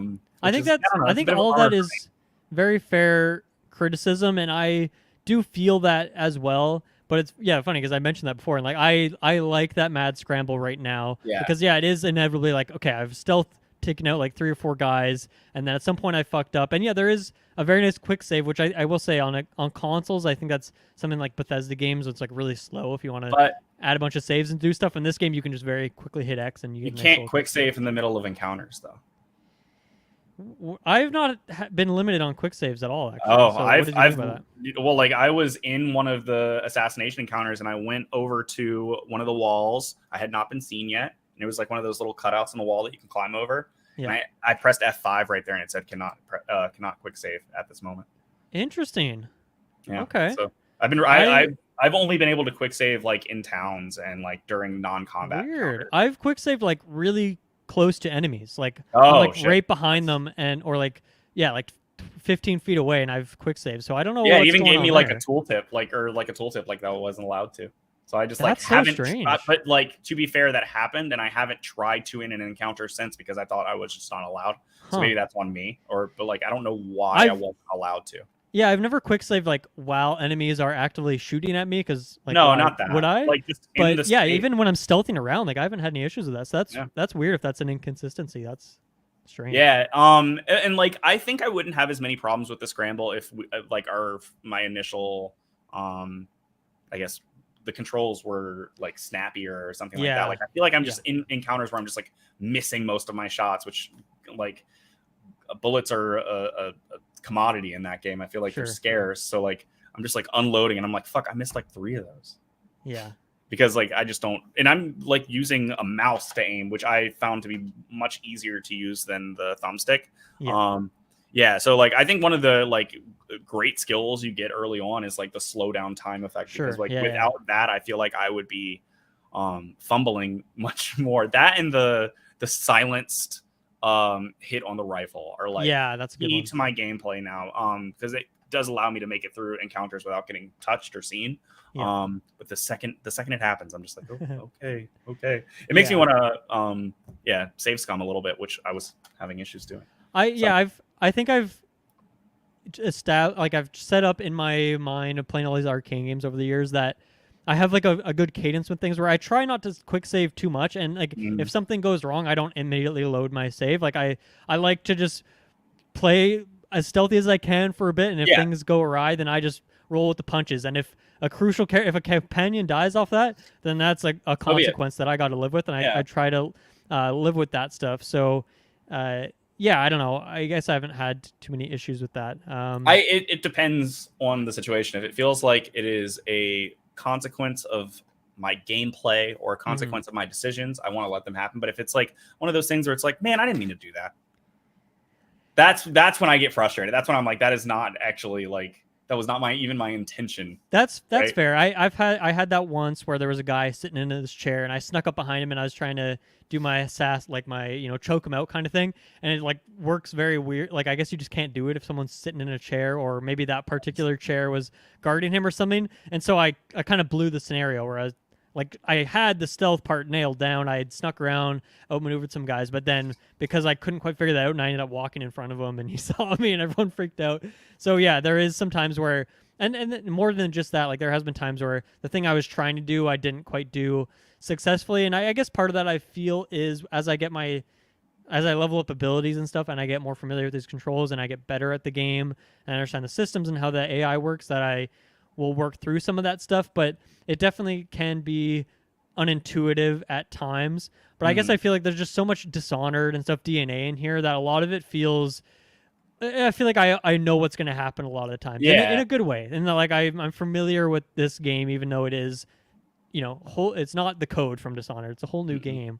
But it feels like it's got that DNA to an extent. See, like I agree and disagree. Like you're coming into it from a place of knowledge, right? Like you understand what this is expecting of you because of previous ones. Like I also look at this as them trying something new in a style that exists, right? Like this kind of like the twin stick part is like maybe their biggest like change, but like that isometric RPG style is like prevalent and has existed for decades. So like when I do see these like little not inaccuracies, but like these inconsistencies, I'm just like, man, like I just finished Disco Elysium, right? Like I just finished some of it. Like I just beat like Pillars of Eternity, like Wasteland. I'm a huge fan of. So like games that do this type of storytelling, while this is a much more like active style of game, there's just like moments where I'm like, I can't help but look at games that have done it like just slightly better in some ways. So that's why it's like, I think the story is got enough flavor and the world is cool enough that I want to see it to the end. But like, if this didn't have those pieces, I probably would be done, I think. That's fair. Yeah. Well, so I'm like, curious how you feel about the camera, because this is something that I haven't loved. There's 3 zoom levels and you can move your camera around, but you can't move it up or down. And I find that sometimes I'm trying to look at something that's high up and I can't do so, or I'm in a town and I'm trying to look like I want to see the whole town at a glance, and the way the camera's set up, it limits that. And even just like the 3 zoom levels, like I want to sometimes zoom in more, and I get like with their art style, like the more you zoom in, the probably less detail they don't want to show you, that kind of thing. Like it's very intentional. But I don't love the camera, and I don't even know what change I would want for it, whether it's like maybe more granular instead of just 3 levels, or I think really for me it's just I want to be able to tilt up and down a bit more than I can. So that's something as well. And I'm curious how, with PC and your mouse, like is that same for you? I put it to the farthest pulled back and haven't touched it since. That's usually what I do in games that are isometric like this. And this is the reason that I think it's a problem, or I think this is like there's a very quick solution that many games have done this in the past. Like the tab button should be a highlight, and all of the interactable items in the area should light up. Like that is how every isometric game I have played in the past, I don't know how long, has worked, because instead what you're doing is probably what you're doing, zooming into the environment and trying to pick around at every little thing when it should be obvious what you can interact with. You know what I mean? So like that is just something that I'm just so keenly used to, that like when this, I was literally like, that's not real. There's no way that isn't in this game. Like I was baffled when I was like pressing tab and it just wasn't doing anything. That could also just be the difference there. It could be just, if you're playing something on your PC and your screen's right in front of you, whereas I'm playing on my TV, which is like a few feet away from me. And so like smaller details that I want to dig into, it just can be harder for me to see that stuff. Like if there's a coin lying on a table, I might not be able to tell the difference between a coin and a playing card or something like that. Yeah, but if you press tab and it like that coin highlighted with a green ring around it or something like that, it wouldn't even be a thing. Like that's just, it's something that like isometric games have figured out like decades ago. This is what I'm talking. This is exactly what I'm saying. I think I'm less into that genre as you. So like, it's funny that you have like all these solutions that you've seen in other games that aren't there. But yeah, for me, I don't think of those solutions off the top of my head. So that's good. It's good critique though, because I just have not played as many of these style of games in my life. Well, it is doing something different enough that like I'm sure there is a group of people where it's like, well, it's not supposed to be one of those. But man, it feels like one of those. It feels like a Fallout. Sure. Like it feels like a Fallout. Like and Fallout did that, right? Like Fallout figured that out in 1993 or something. Whenever that game came out. So it's just what it feels like is somebody like they took the arcane formula and put that into an active version of the CRPG style without really being super familiar with the CRPG style. Whereas like it turns into more of this like isometric action game, which I think has still some lessons to learn about being in an isometric environment. Okay. Right. But I do once again think that like its style is super cool. The music's solid, and it has an interesting enough world and story that I'm definitely want to see it to the end, because like I think it's gonna get crazier and crazier, and I'm gonna get more invested. But like I hate that I couldn't walk into it as like glowing as I wanted to, because it just had some things about games I am really familiar with and love, that it just wasn't doing quite as well as some of those. Yeah. Okay, I have a lot of notes. Let's dig into some of these more specific things. So one thing that I love about arcane games, and just any game that does this, is having multiple solutions to problems. And this game definitely does that, where, like I said, these essential, quote unquote, essential NPCs, you can just kill anyone you want, and that quest can still go on in some way. I like too that there was a quest where there was this kind of gang leader guy who had the information I needed, but he's like, if I'm going to give you that, you got to go do this fetch quest. You know, obviously, it says it with more flavor.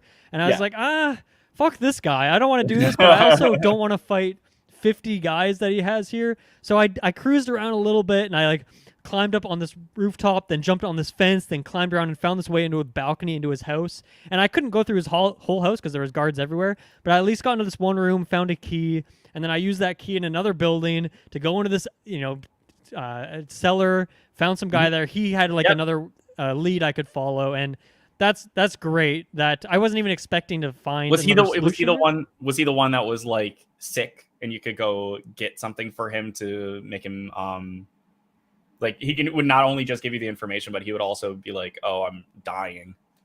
No, it actually was a different guy. He wasn't sick at all. He just or maybe that was I can't remember what he wanted me to fetch, but I was like, I'm not fetching this quest. I'm not doing this fetch quest, so I'm going to find another way around this. Well, I'm talking about the guy in the basement that gave you the key. Oh, okay. The guy in the basement. There was a very similar guy in a basement, right, where he was wounded and he also had information, and he was like, well, he gave me the information outright, but he was like, I'm dying anyway. Yeah. And then, but you could heal him. And then he showed up in an encounter later on and like saved my ass. Yeah. Like I was in the middle of a fight, and it was like the Fallout perk. What is it? Something stranger. Mysterious stranger. Yeah, they call it the friends for life here, which I love. The friends for life. It's so funny when you like do something for someone and they're like, this guy's gonna remember you in the future, and they just show up. There's some big pop up on the screen, and then they like start going guns blazing. Yeah, they will risk their life for you for that one thing you did. Those are some really, really sick moments. Like it has like enough of those that like keep you kind of like wanting to see where the gameplay really goes, because now they have like all these additional like things to add to the immersive sim nature.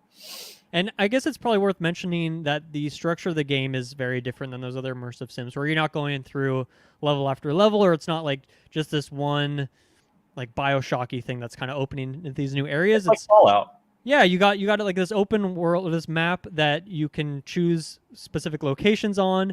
You can travel to them. There's going to be places like towns that are just neutral areas where you can talk to people, buy stuff, or there's going to be combat areas, and then there's also random encounters that can pop up, like a highway robbery or a bear, or you can just set up camp wherever you want if you need to hunt for some food, which is cool. Or there's like hidden treasure you can find. Yeah. So different locations, and then certain locations. I find that a lot of locations you're going back to, and like maybe this town there was this big battle going on there, and you came in and cleared out some people, and then obviously there's no one left, and then over time like whether it's other people, human settlers, or might be monsters will take over this town. Just things like that. Like the world feels kind of living and breathing in that way. And it is like all that stuff is fairly simplistic, I would say, but I still like the variety of combat encounters, what feels like this is a dungeon, a combat dungeon, to just going around and checking out a new town. I like that kind of mix of stuff. Yeah, it's the map layout is like, and this is one of those things that's like very familiar as a CRPG. Like the map layout is like exactly the same as like a Fallout or Wasteland or Pillars of Eternity. Like you have these like you have this big map you're on, and most of it has like a fog around it. And as you move through, you like different icons pop up. Some of them are minor, some of them are major. Yep. And they'll have different like things that you do within them. So like Dylan just ran through. But yeah, that's one of those things where it's like it's so familiar as a CRPG in so many ways. And that's one of them. It's like if you've played anything like that, it is exactly that.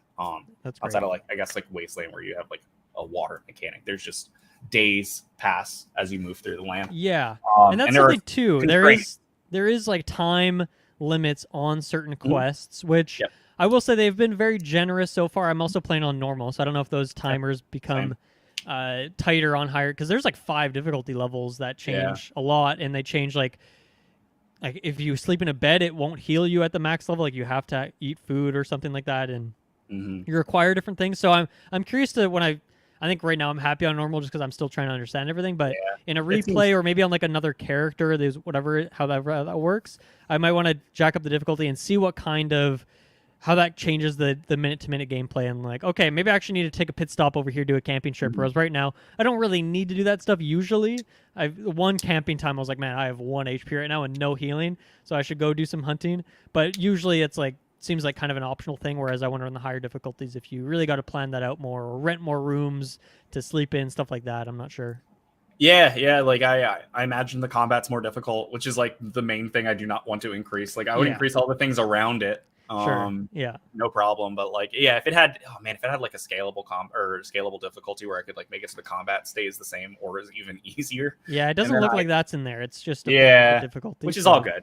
That's like that's a pipe dream there. But I have to imagine that like all of that stuff scales up. Maybe the time frames are a little more strict. That'd be cool, actually. But it is. I do like that in games. That's always a thing. It's like, well, so this person gets kidnapped and they're gonna kill them. It's like, well, you can wait 300 in-game years before you actually do that thing, and it's still, they're still alive.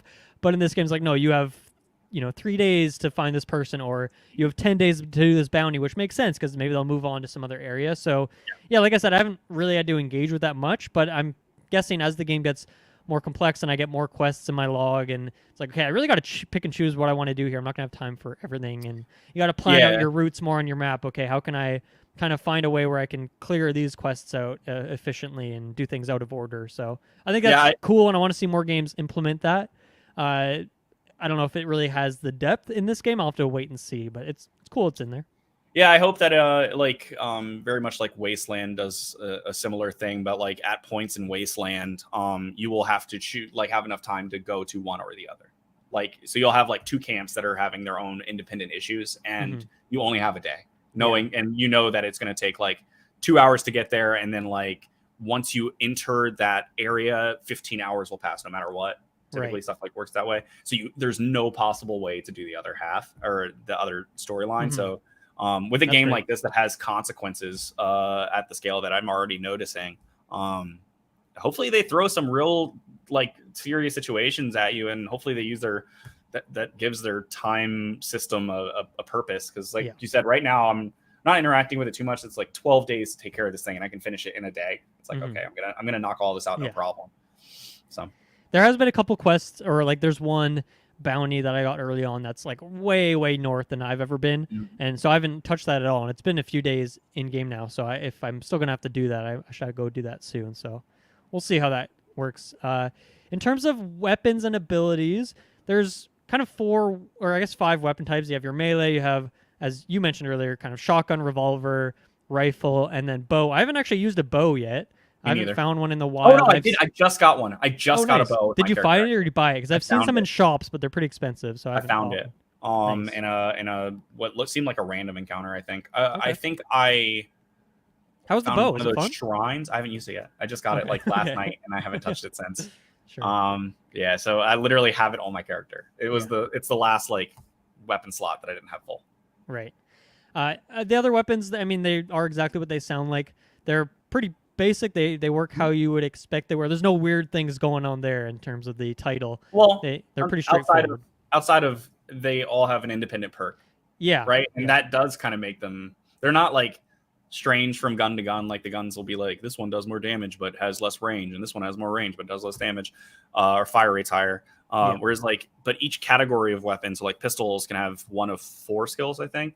And so like shotguns have their own independent 4 skills, and then your character has 4 skills.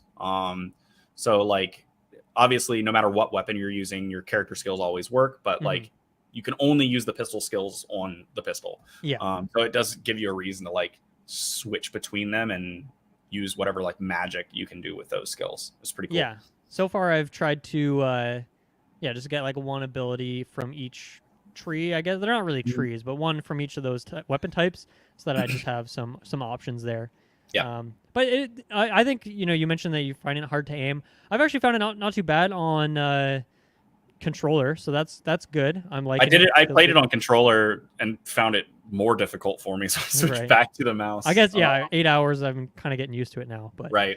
And I mentioned that the movement felt weird at first, but I got to say now it feels really snappy. I like the jump. You just very naturally, start vaulting, climbing up on a thing. If you feel like it just everything moves how you would expect it to, which at first was awkward, but eventually got used to it. And you'll find things where it's like, okay, I want to get up on this rooftop, but I can't quite reach there, but you can like maybe go grab a barrel, set it up next to this one beam, climb up, do some parkour and stuff like that. And I actually do like the movement now. It's quite enjoyable. You got your dodge roll, of course, but even just your jump, which you can also upgrade the height of your jump, which is fun. I feel like not many games have that these days. It's like you can't just choose to jump higher. Maybe you get a double jump at some point, but I love just there's like an effect that once you upgrade it too, so your character's like almost like a ghost trail as you're like just leaping higher in the sky. So that part of it's solid.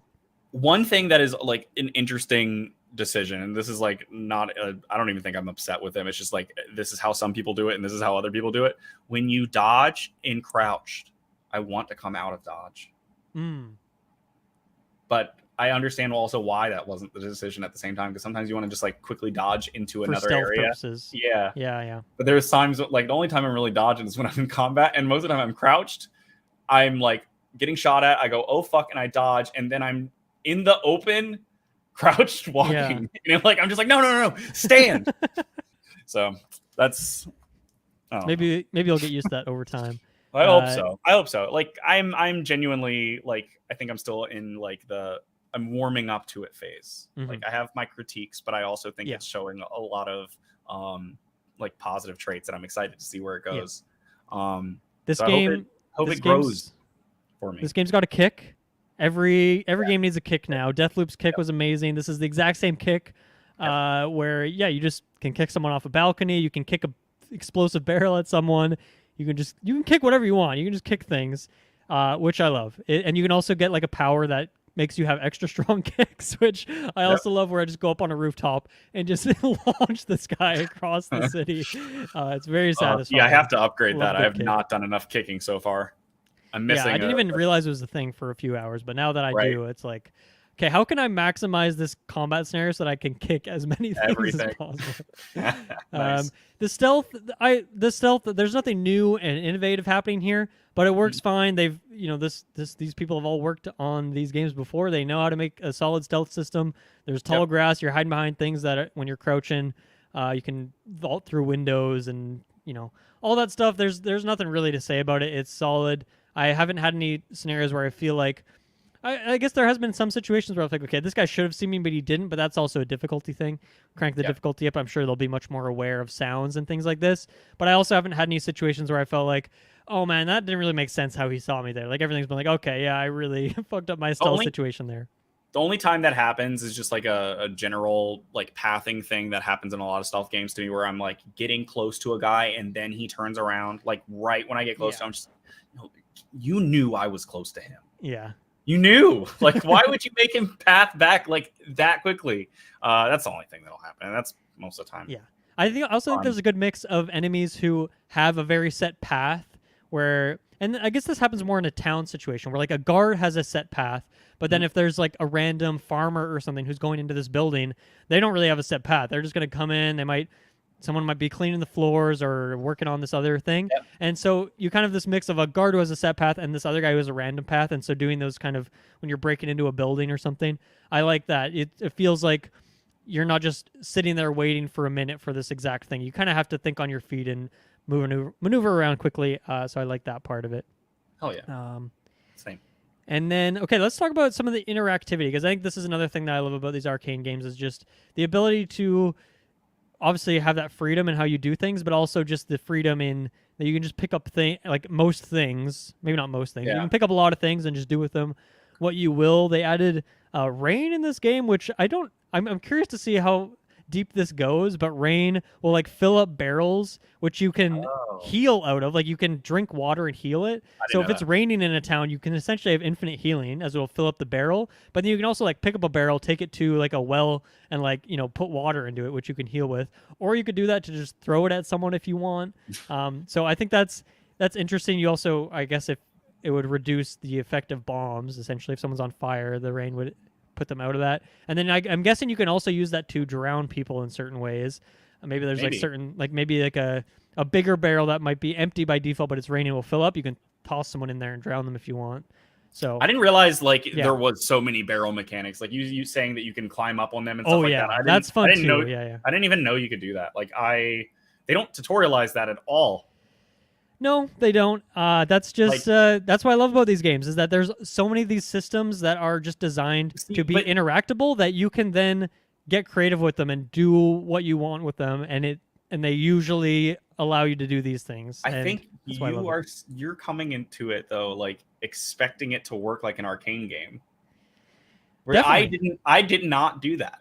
And because it's not, right? Like it's not an arcade game. It's it's an arcade developer. But it's their own thing. So like I could have expected them to throw it all to the wind and start from scratch and do something new. When I saw the tooltip that says play your way or you have multiple options to accomplish a goal, I'm like, okay, this game's gonna allow me to have that freedom.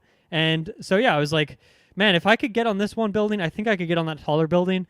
But how could I get on that smaller building? What if I move this barrel? I just tried it out and it worked. And like I said, you can vault easily, so you can do some good parkouring. That's what I like. Like the maneuverability of these levels feels pretty dynamic.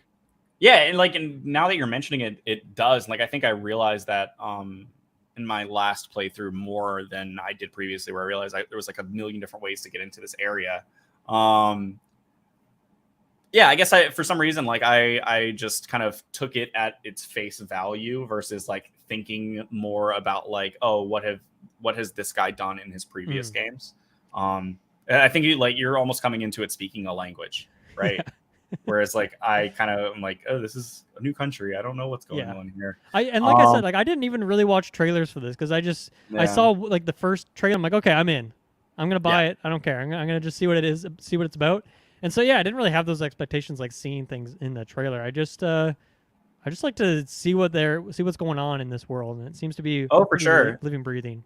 Yeah, well, like I'm just surprised. Like there's just like so many things that I can do now that I did not know I could do, and maybe I should have been like poking at it a little further than I was. Whereas before I was just like, all right, there's my quest marker. Go kill these guys. All right, go back and drop my quest off. Like that's kind of how I've been playing it. Yeah, so. I think that could be a pretty dry experience. Another thing I like is there are like any Dishonored game, you like pick up bodies and hide them. So if you knock someone out, you can hide their body so that another guard doesn't find them, that kind of thing. But you can also just bury bodies, which is a good way to hide them. Most towns have a graveyard in them as well. And this is an interesting, like if you come back to a town, let's say you slaughtered a couple bad guys and you come back to that town, their bodies will be moved to the graveyard. And then let's say you didn't loot them for some reason, you can go dig up their grave and get their shit. Or you can just, like, for example, when I lose companion, I'm like, okay, well, I'm going to give them a proper burial. I'm going to take them over here and bury them in the ground. And that's fun. I like that system. I wonder if that leads to something where in Dishonored, if you left bodies around, like rats would eat them, and then you'd get all this chaos. And it seems like there's kind of like that, like vultures. If there's a dead body, a vulture will swoop in and start picking at its eating remains, at them, which is also fun because if you need food, if you want to heal, then you can like knock a guy out. The vulture will come get him, and then you can kill the vulture and cook his meat. Like that's cool. I love that. That's just not necessary at all, but it's a fun detail. And so if you want to keep your towns and streets clean, you should bury the bodies instead of leaving them all over the place. Leave them everywhere. It's not your problem. You just killed them. Yeah.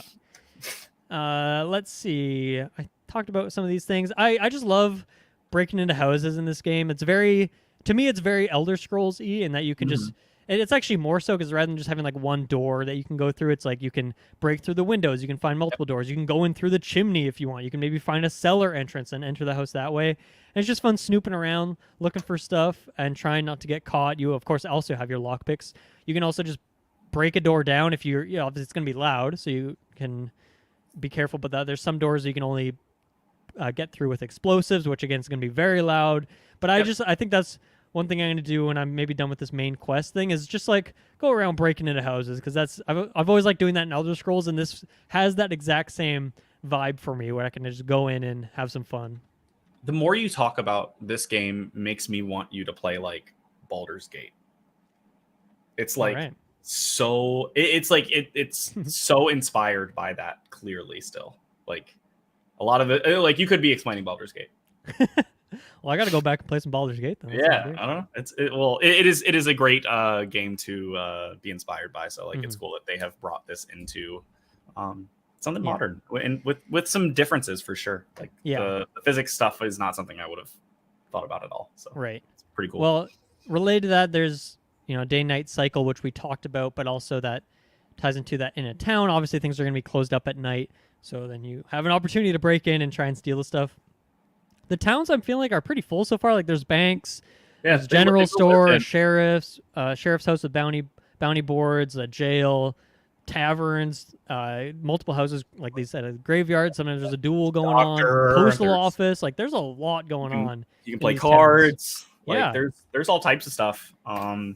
They're well lived in cities for sure. Like they've done well. They're small, but like they each building you can go into and has something to do, so it keeps you busy. Sure. You can also, that's where you can meet companions. I don't know how I feel about the companions part of it yet. I think I need to see more of that. You have some options in terms of that you can like change their gear and change how they're gonna like how they use combat. You don't have tons of options in terms of like keeping them safe. Like you can't tell them to hang back for a mission, so you're gonna have to accept them into the chaos, but they don't break your stealth, which I like. That would be super annoying. So I'm glad that they just kind of destroyed the realism on that and just allowed it so that once you're caught, they're caught. But other than that, they're just like invisible ghosts essentially. Yeah. But I like it. It's fun. It adds a little bit of flavor to have your gang. And then you could like play it multiple ways. Like I could definitely see this just playing the Lone Ranger, or there is skills where you can get more damage for your party. So I like that stuff. Do you find that like the like bounty hunters, I guess, or like people that the mercenaries that you could purchase were useful? I did one, and after I got through the mission, they just left. It was like a side mission. Like, so I was like, I spent $100 for you to just like hang out for a day and then leave. In my experience, when I've hired them, or most of the time I've just recruited them, they just stay with me until I tell them to leave or they die. So no, he was alive. He was just like, I'm done. See ya. There definitely has been there was a quest recently where someone's like, hey, I want to come along and do this with you. And so I could have brought them along. And I'm guessing that once I completed that quest, they would have left. So there probably is quest-specific ones, but then I think there is also just companions that you just hire permanently. Yeah, this was a dude that I like spent $100 for him. That's weird. Yeah, I've not encountered that. So I don't know if that was a bug. After one quest. I was like, that was a waste of 100. Yeah, money isn't like the easiest thing to get a hold of in this game, so $100 is quite a bit actually. That pissed me off a little bit. Yeah, I was just like, all right, I'm never hiring. Are you sure he didn't die? No, he was alive. He left. Okay. He walked. I went up and talked to him. Yeah, he said, today I am done. Yeah, I'm going home. Wow, that's highway robbery right there. Yeah, that guy was an outlaw. Yeah, he definitely just like took my money and left. You can buy a horse in this game, which you don't ride him around. It's not like involved in combat, which I'm fine with, but you can essentially traverse the world map quicker. Yeah. With that, you avoid more combat scenarios. And then you can also use that as like, that's your inventory, your kind of stash in this game. And so I like that because I found that very quickly I loaded up my pockets. I couldn't get any more stuff, so until I got a horse. And the horse has a lot of room on him. It's not like you can hold 5 things for you. You can hold like, I don't know, 30 or 40 like item slots, so you can really get a lot of stuff on them. For sure. So I like it. I don't think it adds too much to the game, I guess, but it's fun. And you can also steal them and use them temporarily, but then they won't stay with you. But when I could finally afford one, I was like, okay, sweet. Now this feels like I've really upgraded my character a bit here. This is my horse, and there are many like it, but this one is mine, right? Yeah. Like, yeah. He doesn't have a name. He's my horse, though. Yeah, that's his name. Yeah, my horse. Let's see. I've talked about this stuff. I think we kind of not really talked too much about the story, and I think for me it's just the world. I just like the strangeness of it. I like the characters. It is gritty. It's dark. It's funny in terms of just the dialogue, and also just what like the combat scenarios to me are funny when you kick a barrel off a roof and shoot it up and blow some guy. Like that's just funny to me when I kick someone off a roof. Like I just always laugh. There's this funny like sometimes when you get like a critical kill on someone, the camera like zooms in and they go like like they make this goofy little noise. Yeah, it just it does cracks me up every time. It's just a funny game. It does the Fallout like kill cam thing. Yeah, where, like, definitely. you see like people's like brains explode and stuff. Yeah. Yeah, I haven't sadly, like outside of the initial kind of like here is what you need to go do, get your revenge. I haven't gotten to experience a lot of the story yet. I've been doing a lot of like side stuff, and for me it's just like the world building as well is quite interesting. Yeah, that's been great. Yeah, like that has me like curious. Like there's little things like running into a witch who kind of tells you to hold on to this box, but don't open it, but you can open it. I haven't opened it yet. I haven't opened it either. Yeah. We need the payoff. But like, yeah, it's just a lot of that stuff that's kind of got me engaged. Whereas like the main, like, hey, go figure out what happened to your husband has not like shown any real serious consequences. Or like there hasn't been any like serious moments for me yet. But I see them coming, right? Like apparently this game is fairly lengthy. So I'm sure that payoff will come. I'm still like I said, I'm sub 5 hours. So I've barely scratched the surface. I feel like, I'm excited to see where this goes and see, like, because there are multiple characters, how that kind of interaction happens, especially if you can carry over the skills from those previous characters too. Like, I'm really curious to see how that multiple heroes part plays into the game. And I wonder if that'll change your skills, because I think like the golden ace cards, like those upgrades, it says like will carry over. I don't think it says that for the like weapon ability. Maybe not. Yeah, I don't think so. So I'm wondering, because that's one thing I was kind of expecting, and like I said, I watched like one trailer. I was expecting you to have like more magic powers, like you could maybe not like throw a fireball, but like you'd have some stuff. And there is like you can throw dynamite or lightning in a bottle. Maybe is one of the. What's that? Maybe you can. Maybe it's just this character can. That's what I mean. Like I'm really curious to see if it's just a different character in terms of their look and stuff, or if it actually changes the skills you get, because.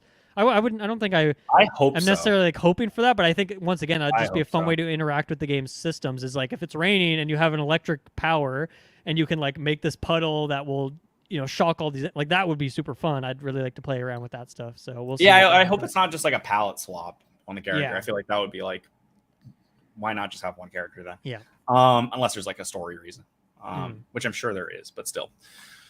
Yeah, I'm hoping we get some serious changes from character to character. I think it would really like, I don't know, switch things up from like and it's not like factor perspective or something. At the start of the game, like you don't make a character, you don't pick anything about them, so it's not like if it was just here's 5 separate stories in this world, it's like, well, why wouldn't you let me choose that at the start and I can choose which character I find interesting and start from there? Like it is very specific in the way it starts you off. So I'm guessing there's something there. So we'll see. And here's one thing that I will definitely criticize the game on, and I understand this is a very expensive and difficult thing to do, but voice acting for me is definitely lacking.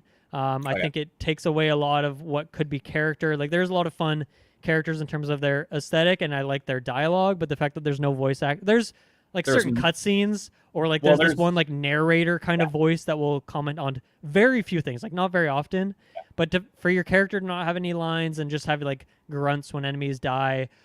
That's one thing that for me, when I'm going through a town, it doesn't feel as lived in, just because I'm not hearing like the idle chatter of like, hey, how you doing? Or like just random little conversation pieces, those little details that even if they're not written, like even if they just had like a few of those just for world building purposes, like whenever you get into a bar, the tavern keeper says like, hey, can I get you a drink? Like little things like that I think can go a long way. Absolutely. And it also, like when something is chaotic in battle, there's like dialogue and stuff going around the screen. I'm like, I can't read that right now. I have no idea what these characters are saying. Absolutely not. And because of that, you can't connect with your companions as much, I feel. So I understand voice acting is very expensive. And it's also very tricky to implement in games, because if you change dialogue or you change how things work out, then it's like, okay, now I got to re-record. It's very expensive, and I understand for an indie team why they didn't do it, but I think it would have put this game on a whole new level. It's definitely missing for me. Definitely see it missing.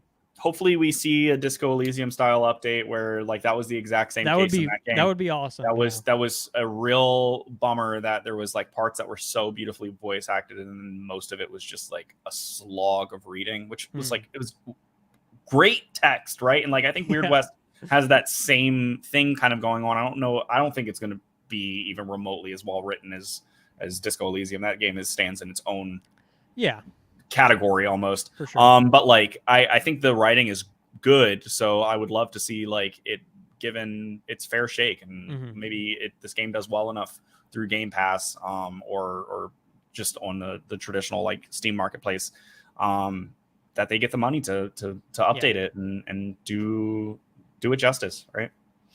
That'd be cool. That'd be cool to see. I'm not expecting it, but me neither. Yeah, it would be nice.